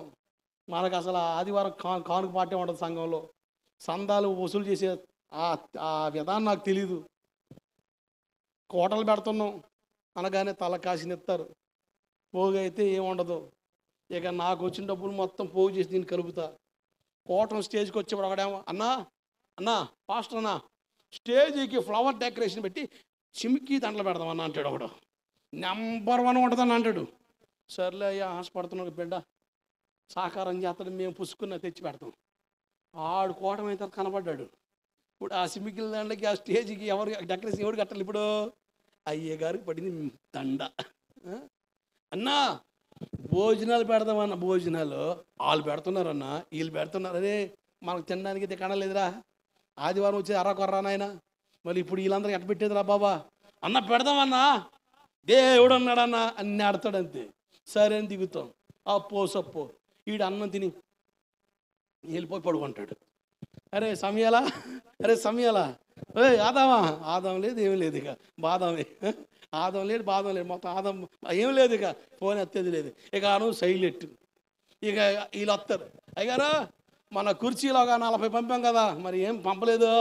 పంపుతానులే బాబు. మరి అది అడుగుతాడు, రెండోసారి, మూడోసారి, నాలుగోసారి, అయ్యో మరి అది అడుగుతున్నా, ఇస్తే బాగుంటుంది, లేకపోతే అంతే సంగతి అంటాడు. ఇంకంతే ఏజు రక్తం ఏజేయం, కోడి మాసమే బలం నీకు, మాకు సిరు రక్తమే నీకేమో, మమ్మల్ని సిలివేసి అమ్మ మాసం తిరుగుతుంటుంది. దేవుడికి స్తోత్రం కలుగును గాక. హల్లెలూయా. తెప్పలో అరే నాయన అని దేవుని కాడ పడి ఏడిసే, ప్రభా ఏం చేయమంటావు నాయన, నా వల్ల అయితే కాదు కోటలు పెట్టడం, ఏం చేయడారు ఫినిగా, నేను చెప్పాను కోటను పెట్టమని. ఆగు 3 నెలలకు ఒకసారి ఉపవాస పాదం పెట్టి అన్నాడు. ఉపవాస కోటను బలపరచడం ప్రారంభించాను. దేవుడు బలపరచడం ప్రారంభించాడు. ఈ కోటలు పెడితే కొంతమంది అలుగుతారు, పరిచయం చేసే సిస్టర్స్ కొంతమంది అలుగుతారు, అలుగుడు సొనుగుడు గొనుగుడు. ఇంటి చర్చికి వచ్చేది 10 మంది, అలిగితే 10 మంది కాస్త 6 అవుతారు. 4 ఏమయ్యారు?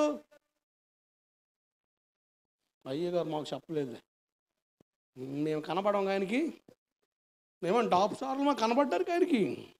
డైలాగులు ఇక ఇన్ని రక్తాలు కారుతూ ఉంటాయి. మేము కూడా ఉప్పు కారం తింటాం కదమ్మా, అప్పుడప్పుడు బీపీలు షుగర్లు మాకు కూడా వస్తున్నాయి. మరి ఏం చేస్తాం, మీ దెబ్బకి రక్తపోటు ఇవన్నీ వచ్చేస్తున్నాయి, తప్పదు. మరి ఎన్ని టెన్షన్లు అయ్యా, ఎన్ని టెన్షన్లు. ఒక పాస్టర్ గారు కోటానికి వెళ్ళాడు, వాక్యం చెప్పాడు. పాపం ఆ ఊర్లో బాగా సుపరిచితం అనుకుంటా. ఒక సహోదరి, అన్న నువ్వు వస్తున్నావు, నాటుకోండి కోసానన్న, మా ఇంట్లో మంచికి భోజనం చేశాను నా ఇల్లు అన్న అంటే, కోట అయిపోయిన తర్వాత అన్న ఆ ఇంటికి వెళ్ళాడు తినడానికి. చేయి కడుక్కున్నాడు, అక్క ఏమో మొక్కలు తీసి పెడుతుంది ప్లేట్లో, అన్న తినడానికి వస్తున్నాడు పాస్టర్ అన్న. అంతలో ఫోను సర్లే అని ఎత్తాడు. అన్నా నేను రైల్వే ట్రాక్ మీద పడుకున్నాను అంటాడు. రే ఇంట్లో పడుకోరా, మంచం మీద పడుకోరా, రైల్వే ట్రాక్లో పడుకోలేదు అన్నా, మా ఆడవాళ్ళు రానందన్నా, నేను చచ్చిపోవాలనుకున్నానన్నా అని. ఒరే నీకు దండం పెడతా, అక్కడ ఉండరా సామె అని. ఈయన అక్కడ తిండమ్మ అనుకున్నట్లు తిట్టిపోతుండే. అన్న ఏందన్న కూర నచ్చలేదా, అన్న బాగలేదా, ఏందో మా అన్నకి మేము అసలు ఏం పెట్టినా కూడా నచ్చలేదని ఈమె బాధ. ఉండవదలే, ఆడు చెప్తే రేపు నా అక్కడికి వస్తారు ఎవరు, పోలీసులు. లాస్ట్ పోనుకోవాలి ఎవరికి, పాస్టర్ గారికి. ఈడు తెచ్చాడానికి ఎవడు కాడికి వస్తారు పోలీసులు. లాస్ట్ నీకే చేశాడు, ఇక చూసుకో, ఈయనది పోతారని చెప్పేసి అదరాబెదర పోతే వాడు పక్కన కొట్ట మీద కూర్చొని చూస్తున్నాడు. రా చచ్చిపోయేవాడు చచ్చిపోకుండా నాకు ఎందుకురా చేసేది, నీకు దండం పెడతారా, ఎందుకురా మమ్మల్ని చంపుతారు అంటే, వాడిని ఆ రోజు ఆ రాత్రి అంతా వాడికి నిద్ర కాసి వాడి కౌన్సిల్ ఇచ్చి వాడు దూకుతారంటాడు, ట్రైనింగ్ కింద పోతానంటారే, నీకు దండం పెడతారా, నీ దండం రే నీ దండం పెడతారు. ఆ తెల్లవారు పెరుగులన్నింటికి తీసుకెళ్ళాడు. ఇక మీ దెబ్బకి షుగర్లు బీపీలు మాకు రాకపోతే ఎవరికి వస్తాయి. దేవుడికి స్తోత్రం కలుగును గాక. హల్లెలూయా. దైవ సేవకుని ప్రయాస నీ కొరకే. దేవుడు నన్ను బయటపడేసాడు. ప్రభా ప్రశాంతం, మా సహవాసంలో నెలకొచ్చి ఒక కూటం జరుగుతూనే ఉంటుంది. నెలకొచ్చి ఒక కూటం. మా సంఘంతో చెప్పా, విచిత్రం తెలుసా, పాంప్లెట్లు పెట్టి తిప్పలు పడి రాత్రి అంతా పబ్లిసిటీ చేస్తామా, ఉపవాసాలు ఉంటాం, నిద్రలుగా వస్తాం, తినం, ఉపవాసం ఉండాలిగా కూటం బాగా జరగాలంటే. మా వాళ్ళేం పీకిల్లో తిని ఓ వందనాలు గారు ఏంది రాసా ఈడ కలుపు కాదుంటుంది, ఓ వందనాలు గారు చికెన్ తింటే అరగలేదు అంటాడు.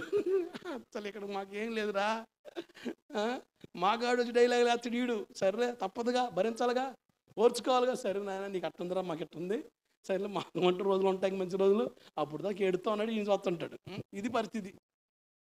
రాత్రంతా తిప్పలు పడతాం, నిద్రలాగా వస్తాం, ఇక ఓ అగసాట్లు. బయట నుంచి ఏమో బాగా వస్తారు, మంచి స్పీకర్ మిస్ అనుకోండి, వాడబడే స్పీకర్ని అయిపో పలానా అందరూ వస్తారు, ఫుల్ అప్ అయిపోతారు, ప్యాకప్ అయిపోతారు. ఇక చూసుకోండి, వాళ్ళు వస్తారు కానీ సంఘ విశ్వాసులు రారు. మీరు గమనించారు ఎప్పుడన్నా? నేను గమనించానండి, ఏడ్చా, వేదిక మీదే ఏడ్చా. సంఘస్థుల్లో అరాకొర మిస్ అయిపోతే ఎంత బాధ అండి. పెట్టేది ఎవరి కోసం అండి? ఎవరి కోసం పెట్టింది పాస్టర్ గారు? పక్క వాళ్ళందరూ వచ్చి బలపడిపోతారనా? లేకపోతే నేను ఇక్కడ ఏదో ఎరగబడుతున్నా నేను ఎట్లా ఎంత పోటుగాడు చూసిపోమని పిలుతుందా? దేని పిలుతుంది? సంఘం బలపడుతుందేగా. అందరు కూడుకుంటే 10 మంది కూడా బలపడి వాళ్ళ సంఘాలు నమ్మకం ఉంటారనేగా పిలిచి కూటం పెట్టేది. ఈరోజు ఏమైపోతుంది తెలుసా? స్థానిక సంఘ విశ్వాసులే రావట్లే. అరే అబ్బాయి రాత్రి కూట రాదండి, రాలేదులేండి, వీడు యేసుప్రభు బిడ్డ, ప్రశ్న ఎత్తాడు వీడు. పరిశీలి ఎప్పుడన్నా ప్రశ్న ఎత్తి ఆయన ప్రశ్న వేసేవాడు, వీడు యేసుప్రభు బిడ్డ అండి, అరే కోటానికి రాలేదు ఎంత అబ్బాయి అని పొద్దున అడిగామనుకోండి, రాలేదులేండి అంటాడు వీడు.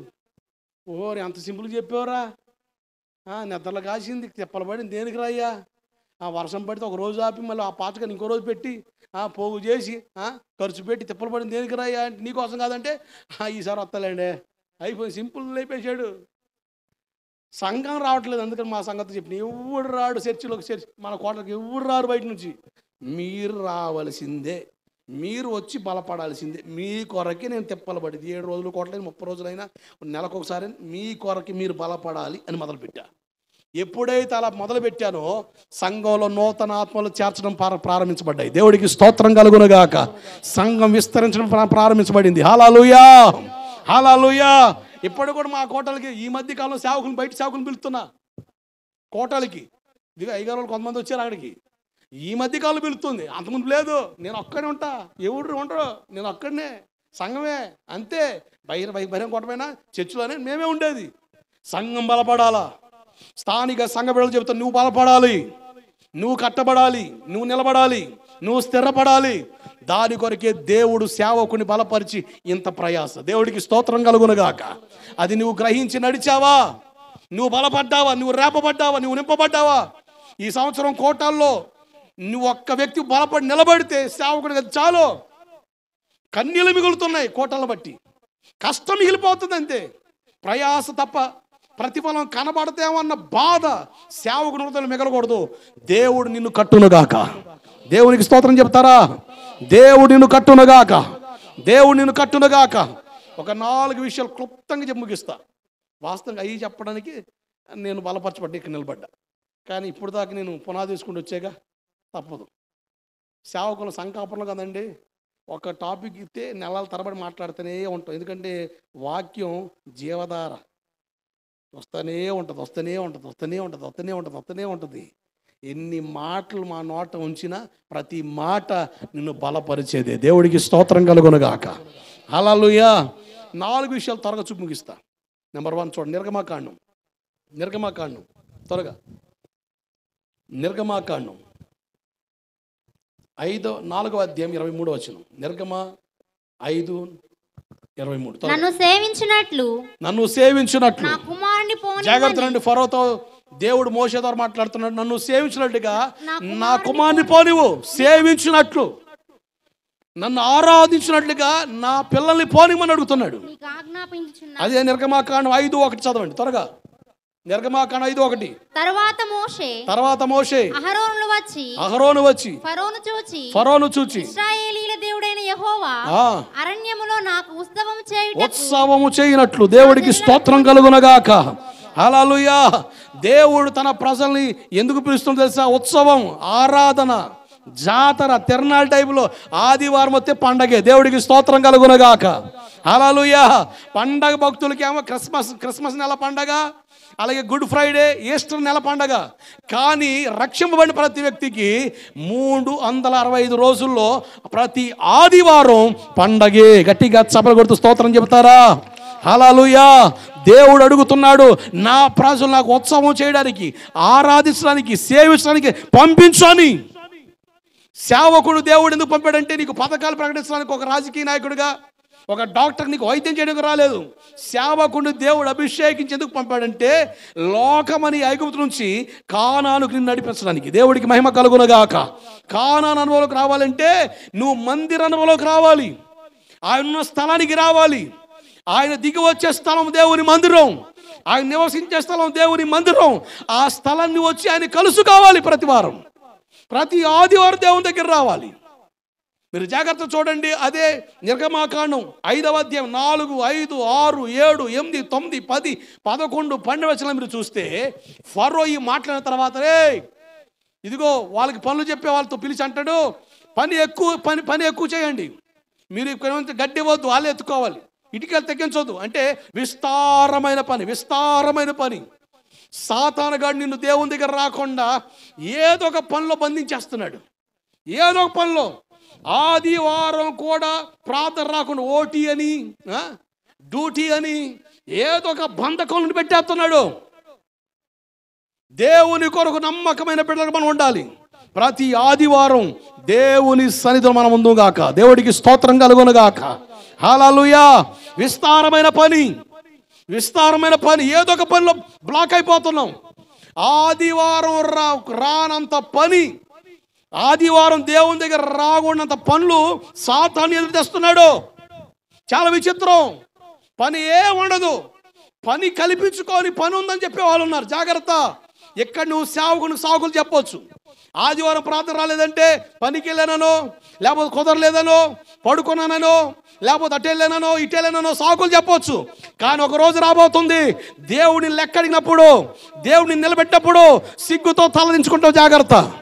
365 రోజులు 52 ఆదివారాలు నమ్మకంగా దేవుని ఎదుట కనబడు, దేవుడిని ఆశీర్వదిస్తాడు. దేవుడికి స్తోత్రం కలుగునుగాక. హల్లెలూయా. ప్రతి పనికి సమయం ఉంది. ఇంట్లో నిద్రపోవాలా, వచ్చి చర్చిలో నిద్రపోతారు. మంచం ఎందుకు కొరకు పెట్టాలా, మందిరంలోకి వచ్చి కొరకు పెట్టే వాళ్ళు ఉన్నారు. మందిరంలోకి వచ్చి దేవుని సలు మొర పెట్టాలా, గుర్ర పెట్టకూడదు. గుర్రు పెట్టాలా, మొర పెట్టాలా? అమ్మ, మొర పెట్టాలా, గుర్రు పెట్టాలా? చాలా మంది గుర్రు పెడుతున్నారు, నిద్రపోతున్నారు. కొంతమంది ప్రార్థనలో అమాంతంగా వాలేరంటే చాలు, వాళ్ళ ప్రార్థనలో బతికున్నారో తెచ్చారో తెలీదు. ఈగల వాలుతూ ఉంటాయి, చెమటలు కారుతూ ఉంటాయి, ఉలుకు పలకూడదు. ఉన్నారా పోయారా అర్థం కాదు. వాళ్ళు కదిలించబడు. దేవుని సలు మెలుకోగలిగి ఆరాధన చేయి.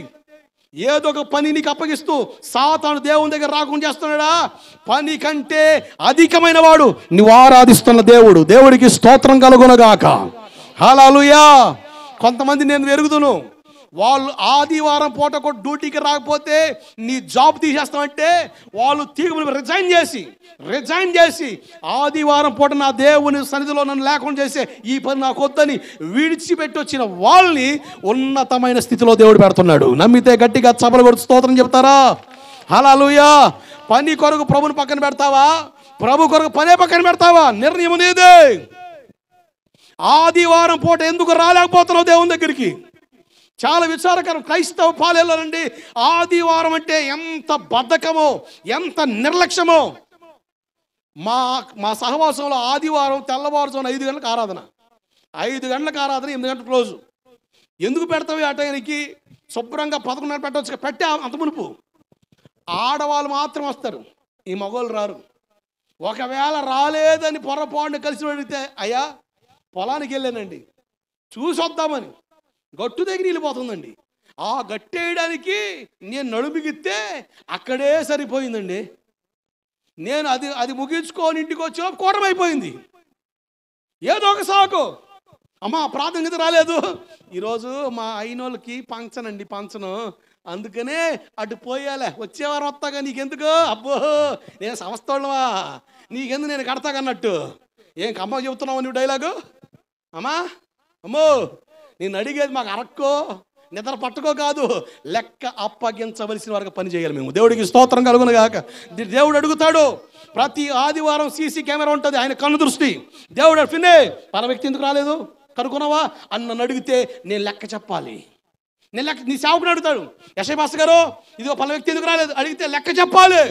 నువ్వే సింపుల్గా డైలాగ్ చెబుతావు, వస్తాంలే అండి, రాకుండా ఆడిపోతామండి, మేము ఎట్ట కనబడుతున్నాం మీకు, మేము వస్తాంలే అని రెక్లెస్గా మాట్లాడే వాళ్ళు ఉన్నారు, నిర్దాక్షిణకు సమాధానం చెప్పే వాళ్ళు ఉన్నారు. ఈ రాత్రి దయచేసేటువంటి ఆలోచన మాను. నీ క్షేమం కొరకు సేవకుడు నిలబెట్టింది నిన్ను పరలోకానికి కట్టాలని. దేవుడికి స్తోత్రం కలుగునుగాక. హల్లెలూయా. మా మాటలు మిమ్మల్ని మందిరం దాకా నడిపిస్తాం కాదు, నా మాట దేవుని ఆలోచన నిన్ను పరలోకానికి కట్టాలి. గట్టిగా చప్పలు కొడుతూ స్తోత్రం చెప్పండి. హల్లెలూయా.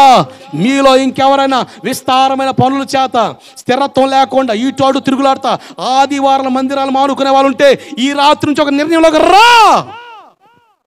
దేవుడు నిన్ను పిలుస్తున్నాడు. ఈ 2024 సంవత్సరం ఆశీర్వాదం పొందుతావంతే. డిసెంబర్ 31 రాగానే అయ్యగారు దేవుడు వాగ్దానం ఇచ్చాడు, నెరవేరాలి. ఎందుకు నెరవేరుద్ది? ఏ ముఖం పెట్టి అడుగుతున్నావు నువ్వు? నీకు అడిగే ఛాన్స్ ఉంది అసలు? లేదుగా, అర్హత లేదుగా. కుదిరితే వస్తావా? కొంతమంది బల్లారాధనకి వస్తారు మహాభక్తులు, వీళ్ళు ఆరాధన టైంకి వస్తారు, వీళ్ళు మిగతా రోజులు ఎటు పోతారో తెలియదు. బాప్తిజం తీసుకున్నారుగా, ఇక చూసుకో శుద్ధ సువర్ణ వల్లే శుభ్రంగా తలస్నానం చేసుకొని ఆదివారం వచ్చి బల తీసుకొని వెళ్ళిపోతాం. మళ్ళీ 3 ఆదివారాలు ఎక్కడికి పోతామో తెలియదు. దండం పెట్టి చెబుతున్నా, ఆదివారాన్ని ప్రయోజనకరంగా దేవుడు నిలిపాడు. దేవుని లాగపడ్డం ఆశీర్వాదం. దేవుడికి స్తోత్రం కలుగును గాక. 2వ కారణం చూడండి, నిర్గమకాండం 8వ అధ్యాయం 25, 26, 27, 28. నిర్గమకాండం 8వ అధ్యాయం 25, 26, 27, 28. అప్పుడు ఫరో అంటాడు, మీరు పోవచ్చు కానీ దూరంగా పోవద్దు అంటాడు. సైతాను గడి ఆత్మీయంగా బలపడనివాడు, ఆత్మీయంగా బలపడనివాడు. కోటానికి వచ్చావుగా, దేనికి వచ్చా నువ్వు? వాక్యం వినడానికి, వాక్యం వినడానికి, నిన్ను నువ్వు సరి చేసుకోవడానికి. కానీ కోటానికి వచ్చి కూడా దిక్కులు చూస్తున్నావు ఎందుకు నువ్వు? కోటానికి వచ్చి కూడా ఫోన్ చూస్తున్నావు ఎందుకు నువ్వు? కోటానికి వచ్చి కూడా ఏదో ఆలోచిస్తున్నావు ఎందుకు నువ్వు? నువ్వు వచ్చింది దేవుని వాక్యం వినడానికేగా, దేవుని సలో బలపడడానికేగా. నీతో నేను మాట్లాడుతుందమ్మా, ఒకసారి విను. అయ్యా, దేవుని సన్నిధికి వచ్చి నువ్వు పక్కలతో ఎందుకు మాట్లాడుతున్నావు? ముచ్చట్లాడుతుంటారండి పక్కన, వాక్యం చెబుతా ఉంటే దూరాన్ని కూర్చొని చాటున పాస్ గారు కనబడకూడదని, కనబడితే అరుతాడని చెవులు కొరుకుంటారు కొంతమంది. జాగ్రత్త, దేవుడు చూస్తున్నాడు, దేవుడు చూస్తున్నాడు. లెక్క అప్పగించాల్సిన రోజు ఒకటి ఉంది, అప్పుడు ఏడుపు తప్ప ఒకటి ఉండదు. కనుక దయచేసి విను. నీ క్షేమం కొరకే దైవజనులు రేయింబవులు కష్టపడేది కనుక ఒళ్ళు దగ్గర పెట్టుకొని భక్తిలో బలపడు. లోతుకు పోని వాడా పేతురు, లోతుకు పోని. లోతుకు పోయిన వాడకు విస్తారమైన చేపలు దక్కాయి. దేవుడికి స్తోత్రం కలుగునగాక. హల్లెలూయా. ఈతలో మునిగి తేలాలి, నువ్వు ఆత్మలో నింపబడాలి. యెహెజ్కేలు గ్రంథం 47వ అధ్యాయం 3, 4, 5 వచనాల ప్రకారంగా ఈతలో మునిగి తేలునంతగా చీలమండలం, మోకాలు, నడుము కాదు, ఇంకా లోతుకి ఈతలో మునిగి తేలంత నీరు ఒక నదిగా మారిందని రాయబడింది అక్కడ. అంటే ఆత్మలో నింపబడాలి, నువ్వు ఆత్మలో రేపబడాలి. నువ్వు లోతుకి వెళ్ళడం వల్ల ఆశీర్వాదం, అంతేకాదు ఆత్మచేత నింపబడతావు. యేసు ప్రభువు సేవ చేస్తుంది. ఒక సంఘటన జరిగింది. 2 సంఘటనలు ఉన్నాయి బైబిల్లో. ఒకటి మీకు మత్తయి సువార్తలు కనబడుద్ది, రెండోది లోక సువార్తలు కనబడుద్ది. మత్తయి సువార్త 12వ అధ్యాయం 46 నుంచి 50 వచనాల్లో ఏమని ఉందంటే, యేసు ప్రభు సీరియస్ వాక్యం చెప్తూ ఉంటే ఆ టైంలో మరి దరిదాపుల్లో ఉన్నారేమో ఆయన, వాళ్ళ తల్లి, వాళ్ళ తమ్ముళ్ళు, చెల్లెలు ఆయనతో మాట్లాడడానికి వస్తారు. జనం అందరూ గుమ్ముగూడి ఉంటారు, ఆయన మాట్లాడుతుంటారు. చూసే ఉండొచ్చు, కానీ వాక్యం చెప్తున్నాడుగా, వాక్యం చెప్పేటప్పుడు మేము దేవుని మాత్రమే కనపరచాలి. ఆమేన్. ఒక అధికారి వచ్చాడు అనుకోండి, ఆయన సర్వాధికారి. దేవుడికి స్తోత్రం కలుగును గాక. ఏడకయ్య ఉరికేది నువ్వు?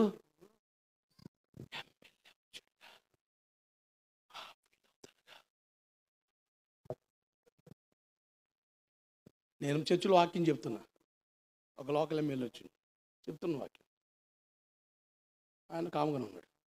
ముగించా, ప్రార్థన చేసి నా ఎమ్మెల్యేని నిలబెడతావు నువ్వు అన్నాడు. కిటికీ కాడకు వచ్చి ఫుల్గా సింహాల పొలం చేస్తాను కిటికీ కాడ పోతున్నా ఎడపోతున్నాడు. ఏందైందిరా అంటే రాత్రి ఏదో తొక్కి అడుగుంది, ఓ పక్క పోయింది, ఓ పక్క పోద్ది మరి. సింహగర్జన చేసావుగా. యూదుల రాజు దేవుడికి స్తోత్రం కలుగునగాక. He never come down. ఆయన అందరికంటే అధికుడు. దేవుడికి స్తోత్రం. సర్వాధికారి దేవుని ప్రతినిధిని దైవజనుడు. దేవుడికి మహిమ కలుగునగాక. హల్లెలూయా. వాక్యం చెబుతున్నప్పుడు వాళ్ళ అమ్మను చూసిండు, వాళ్ళ తమ్ముళ్ళు చూసాడు. మమ్మీ ఇప్పుడే వచ్చారా, తప్పుకుంటురా, మా అమ్మగారిని కూర్చోబెట్టండి. No dialogues, only message. ఒకడు చూశాడు, బడాయి బచ్చా కూళ్ళకి తెచ్చా. ఈ టైంలో చెప్తే అయ్యగారు మనల్ని సెపరేట్ చేస్తాడని. తప్పకండి తప్పకండి వాక్యం ఉంటుంటే. కొంతమంది అంతే, ఫోన్ వస్తే చాలు సైలెంట్ పెట్టమంటాగా, పెట్టరు. ఫోన్ చూస్తున్నాడు అలా బరిగొడ్డు సంతలో అడ్డం పడి పోయిపోతున్నాడు. వాక్యం వినే వాళ్ళు కూడా తొక్కుని పోతున్నాడు. అరే అయ్యా, అందుకని నీ వల్ల కాకపోతే దాన్ని విమానం ఎక్కించేసే. ఫ్లైట్ మూడు ఉంటుంది బైబుల్ దాంట్లో, ఫోన్లో విమానం ఎక్కించేసే. అది విమానంలో ఉంటుంది కానీ సిగ్నల్ అందదు. దేవుడికి స్తోత్రం కలుగుగాక. విమానం దిగితే నా సిగ్నల్ వస్తుంది. ఫ్లైట్ మూడు ఉందా ఫోన్లో, విమానం ఎక్కించేసేయి, విమానంలో ఎక్కించేసేయండి. ఇక సౌండ్ ఏం వినపడదో. అయ్యగారు మీ మమ్మీ, మీ బ్రదర్. ఎవరు మా మమ్మీ, ఎవరు మా బ్రదర్? దేవుని చిత్తం చేయవారే నా తల్లి తండ్రి అన్నాడు. దేవుడికి స్తోత్రం కలుగునుగాక. హల్లెలూయా.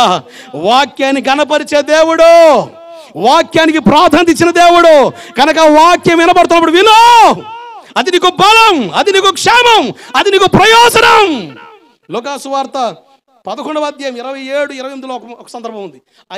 పాస్టర్ గారు, యేసయ్య పాస్టర్ గారు వాక్యం చెబుతూ ఉంటే సడన్గా హల్లెలూయా, యేసయ్యా నిన్ను కన్న తల్లి ధన్యురాలు, నువ్వు కుడిచిన సన్యములు ధన్యం అంటే, సరే సరే సరే సరే సరే ఊరుకో సైతాను కూర్చో, అంతకంటే ధన్యులు దేవుని వాక్యం విన్నవారు. గట్టిగా చప్పలు కొట్టండి, గట్టిగా గట్టిగా. హల్లెలూయా హల్లెలూయా. దేవుని వాక్యం మాత్రమే ప్రత్యక్షపరచబడునుగాక. ఆమేన్. సంఘాలో దేవుని వాక్యం మాత్రమే గణపరచబడునుగాక.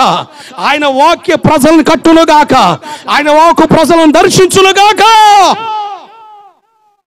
కొత్తలో సేవ చేసేటప్పుడు వాక్యం తగ్గనక సాక్ష్యం బేవత్సం చెప్పేవాడిని. సాక్ష్యంలోని వాక్యం చెప్పేవాడిని.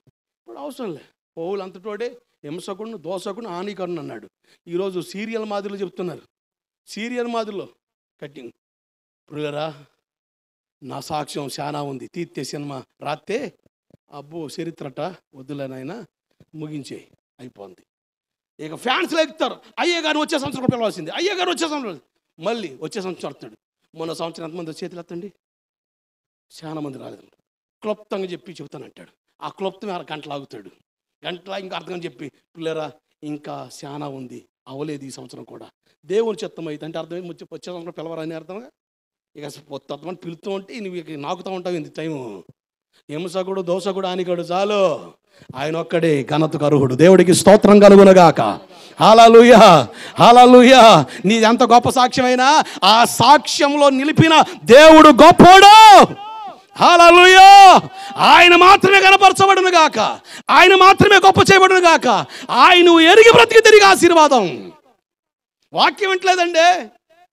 ఈ ఆడోళ్ళ ముందర కూర్చున్న వాళ్ళు చీరలు తోస్తారు, గీకుతా ఉంటారు. ఎక్కడ కొన్నావు అక్కాయి? నరసంపేట, సిలకరంపేట. బాగుంది, 5,000 2,000 ఎంత అయితే నీకెందుకు? ఇదేమన్నా వ్యాపారం కేంద్రమా? ఏడక ఆ చీరలు ఆగుతా మాట్లాడడానికి. దేవుని వాక్యం విను. ఓ అమ్మా, దేవుని వాక్యం విను. వినకే వినకే వినకే వినకే నీ భక్తి జీవితం బలపడలేకపోతున్నావు. మీకు దండం పెట్టి చెబుతున్నా, దేవుని వాక్యం మీరు విందురుగాక. దేవుని వాక్యం మీ హృదయాన్ని కట్టునుగాక. హృదయాన్ని వాక్యంతో ప్రతిష్ఠించుదురుగాక. నేను గోవిందపురం వచ్చిన కొత్తలో ప్రార్థన చేస్తున్న దమన పడిపోతున్నా, ప్రార్థన చెప్తుండేవాడిని. ఇక దీనికి అలవాటు పడ్డారు వీళ్ళు. ఇక పాచగారు ఎప్పుడు ప్రార్థన చేస్తారు, ఎప్పుడు ప్రార్థన చెప్తారు. పాత్రకి ఎప్పుడు ప్రార్థన చేస్తారు, ఎప్పుడు ప్రార్థన చెప్తారు. ఇదే గోల. వాక్యం వినేది చచ్చేది లేదు. విని గారు ఎప్పుడు ప్రార్థన చేస్తాడు, విని గారు ఎప్పుడు టచ్ అంటాడు. ఓర్ నాయన, ఈ వీటికి చూస్తే మాకు జేబులు నిండుతాయి. నిజం, జేబులు నిండుతాయండి. ఫుల్ వ్యవస్థ డబ్బు వచ్చింది నాకు. గోవిందపురం అడగండి. 3 సంవత్సరాలు హీలింగ్ మినిస్ట్రీ, ఫుల్ డబ్బు. ఆరాధన ఛానల్, లోకల్ ఛానల్, అన్ని ఛానల్ మనయే. అసలు ఈ చేతిలో డబ్బు, ఈ చేతిలో డబ్బు అంతే. కంటిది కరిగిపోయింది పెట్టు.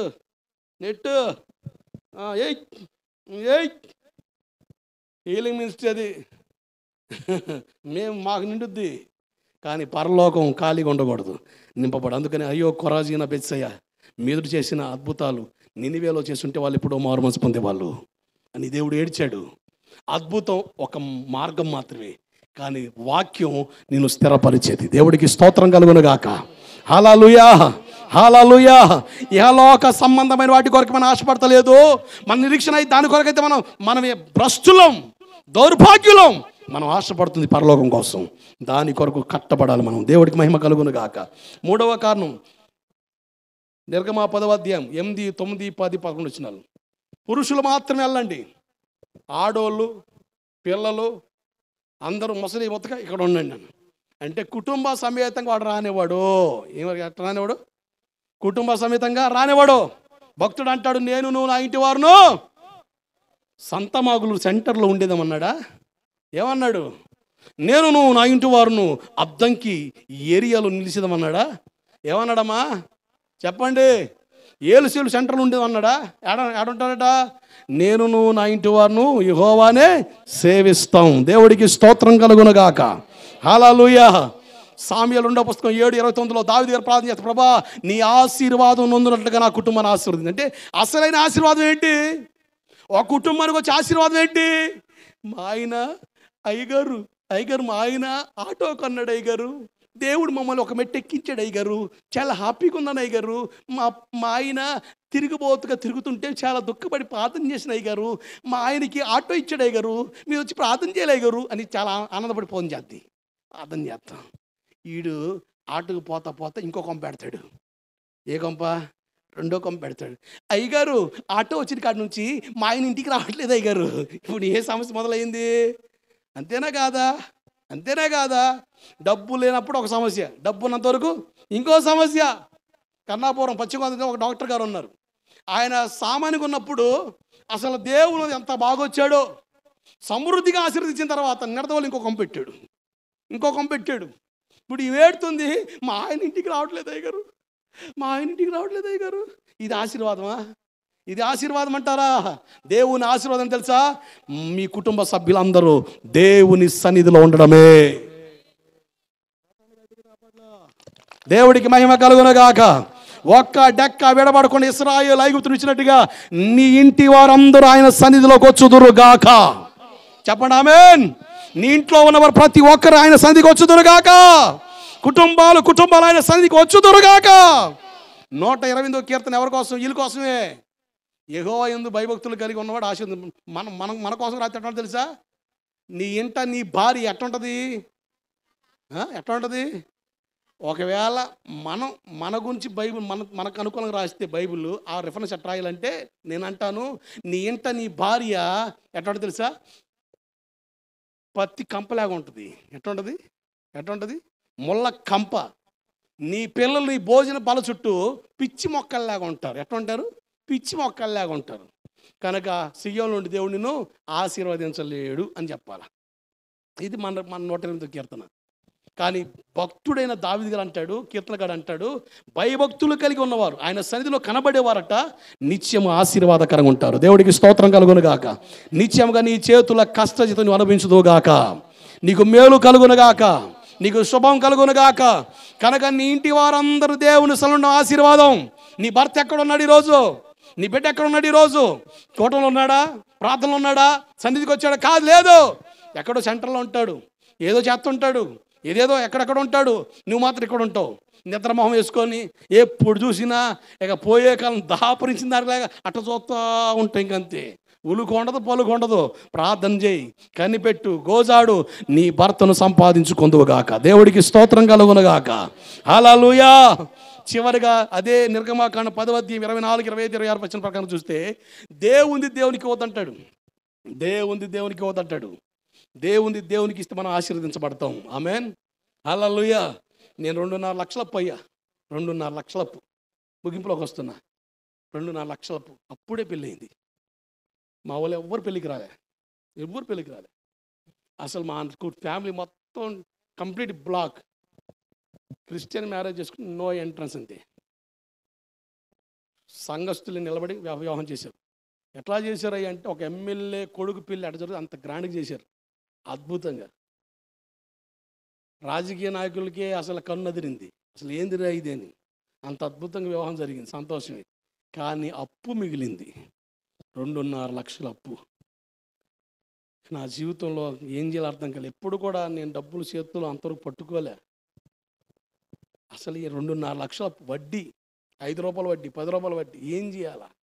ఫోన్ మీద ఫోన్ చేస్తున్నారు. కొత్తగా పెళ్ళి అయింది, సేవలో చాలా పోరాటాలు ఉన్నాయి, ఏం చేయాలి? అసలు నేను ఎట్టు వెళ్ళను. నేను ఒకవేళ గోవిందపురం ఉంటే ఇంట్లోనే ఉంటా, నా పని ఏదో నేను చూసుకుంటా. మీటింగ్ వస్తే మీటింగ్ వస్తా.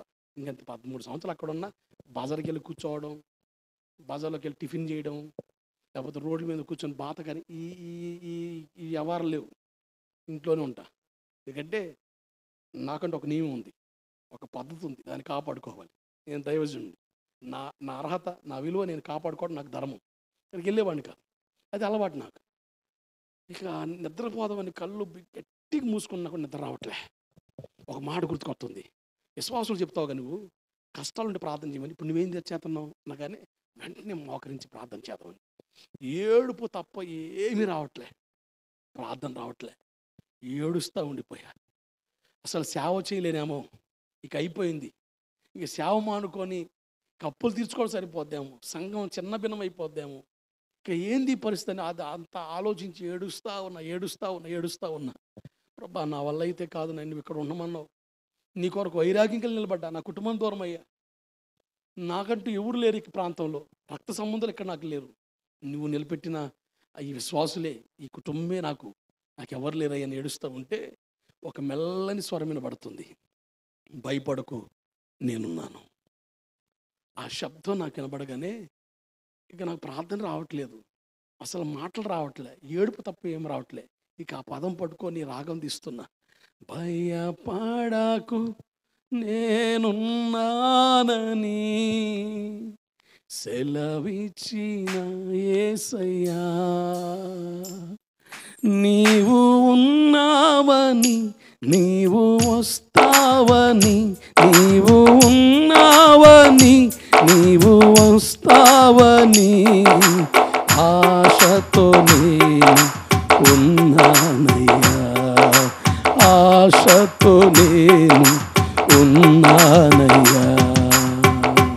నీవు ఉన్నావని, నీవు వస్తావని, నీవు ఉన్నావని, నీవు వస్తావని ఆశతో నేను ఉన్నానయ్యా, ఆశతో నేను ఉన్నానయ్యా. స్తోత్రం. ఆ ఒక్క మాట నన్ను బలపరిచింది. దేవుడు అన్నాడు, ప్రభా, నేను అడిగా అప్పులు తీర్చమని నేను ప్రార్థన చేయలే, అప్పులు తీర్చమని నేను ప్రార్థన చేయలే, నేను అడిగా అప్పు ఎందుకు అయ్యాను ప్రభు అని అడిగా. అసలు ఇంత అప్పు నాకు ఎందుకు వచ్చిందని అడిగి ఏడ్చే దేవుని దగ్గర. దేవుడు అన్నాడు నాతో, నాది నాకు ఇవ్వడం మానుకున్నావని వాక్యం ద్వారా నాతో మాట్లాడాడు. ఎప్పుడైతే దేవుడు ఆ మాట చెప్పాడు, ఆ రోజు నమ్మకంగా దేవుని కట్టడం ప్రారంభించాను, దేవుని కట్టడం ప్రారంభించాను. ఈరోజు దేవుని కృపలో కొంతమందికి సహాయం చేయడానికి, అలాగే మందిరంలో ఆర్థిక అవసరాలు తీర్చుకోవడానికి ప్రతి నెల బహిరంగ సభ జరుగుతూనే ఉంటాయి, ఎవరో ఒక సేవకులు వస్తూనే ఉంటారు, సంఘంలో ఏదో కోవడం జరుగుతూనే ఉంటుంది. బయటోడికి మైండ్ బ్లాక్, ఈ డబ్బులు ఎక్కడి నుంచి వస్తున్నాయి, ఇతనికి ఎక్కడి నుంచి వస్తున్నాయి డబ్బులు, నా అకౌంట్ పరలోకంలో ఉంది, దేవుడికి స్తోత్రం కలుగునుగాక. హల్లెలూయా. డబ్బులు రాగానే ఆడిపోతావు, బ్యాంక్కి పోతున్నానండి డబ్బులు దాంట్లో వేసి వద్దామని. ఇప్పుడు నేనే ఎక్కడ వేస్తున్నా, ఎడేస్తున్నా, బ్యాంకీలో వేస్తున్నా, పరలోక బ్యాంకీ. నా అవసరం వచ్చినప్పుడు ఆయనే డోర్స్ ఓపెన్ చేస్తాడు, విస్తారమైన ఆశీర్వాదాలతో నింపుతున్నాడు. దేవుడికి మహిమ కలుగునుగాక. అందరు లేచి నిలబడతారు, ఒకసారి మీరున్న స్థలాలు అందరు లేచి నిలబడతారా? త్వరగా సమయం చాలా అవుతుంది. నా హృదయంలో దేవుడు పెట్టిన మాటలు మీకు చెప్పడం నా ధర్మం కనుక ఇంత సమయం తీసుకున్నాను. కనుక ఓపికతో మీరు విన్నారు. దేవునికి మహిమ. నేను నమ్ముతున్నాను ఈ రాత్రి దేవుడు నీతో మాట్లాడాడు. మీరున్న స్థలాలు లేచి నిలబడండి, త్వరగా లేచి నిలబడదాం. ఒక్క మాట దేవుని అడుగు. కళ్ళు మూసుకోవాలి. దేవుని వైపు తేరి చూడు. 2 విషయాల కొరకు ప్రార్థన చేసి ముగిస్తాను. 2 విషయాల కొరకు ప్రార్థన చేయి. స్వరమెత్తు, మౌనంగా ఉండొద్దు. షబరాబా దూరా కమాంధ్యాన బరుదల షకరాబాహతోరా శాంధ్యాన బరదల ఖరంధ్యాల రాబా స్వరమెత్తి ప్రార్థన చేయి, స్వరమెత్తి ప్రార్థన చేయి. త్వరగా త్వరగా. మౌనంగా ఉండే సమయం కాదు ఇది, మౌనంగా ఉండే సమయం కాదు. దేవుని శక్తిని సంపాదించుకుందాం. నేను నమ్ముతున్న ఈ రాత్రి దేవుడు నీతో మాట్లాడాడు. మొరపెట్టు సహోదరుడా, ఈ రాత్రి విడుదల చూడబోతున్నావు. I am believing the Lord is going to deliver you. He's going to touch you. Sharabadala rakamandala radala. Sheberebedura karabaturandala bara. దైవజనుడా, ఈ రాత్రి దేవుడు నాతో మాట్లాడాడు. ఈ రాత్రి దేవుడు నాతో మాట్లాడాడు. నిజంగా దేవుడు నా కొరకే ఈ రాత్రి ఈ కూడికిని ఏర్పాటు చేశాడు. ఈ రాత్రి సూటిగా తేటగా నిజమే సాతాను గాడి యుక్తుల్లో పడి పని రందులో పడిపోయి దేవునికి దూరం అయిపోతున్నాను నేను. అయ్యా, పని రందులో పడి దేవుని దూరం అయిపోతున్నాను. దేవుని మందిరం వచ్చి కూడా బలపడలేకపోతున్నాను అయ్యా. కుటుంబం అంతా కూడా నీ సన్నిధికి రాలేకపోతుంది బ్రో. అయ్యా అయ్యా దైవజనుడా, దేవుడు నాతో మాట్లాడాడు అన్న వాళ్ళు మీ కుడి చేయి పైకి అతన్ని ప్రార్థన చేస్తాను. ఎవరైతే ఈ రాత్రి దేవుని చేత దర్శించబడ్డారు, అందరూ కాదు, మరొకసారి చెప్తున్నా, నిజంగా దేవుడు మాట్లాడితే నేను నమ్ముతున్నా. దేవుని ఆలోచనతో ఎక్కడికి వచ్చాను నేను, పరిశుద్ధాత్మతో కలిసి పనిచేస్తున్నాను నేను. పరిశుద్ధాత్ముడు ఖచ్చితంగా నేను తాకుతున్నాడంతే. నువ్వు నమ్మితే నిజంగా ఈ రాత్రి దేవుడు నాతో మాట్లాడాడు.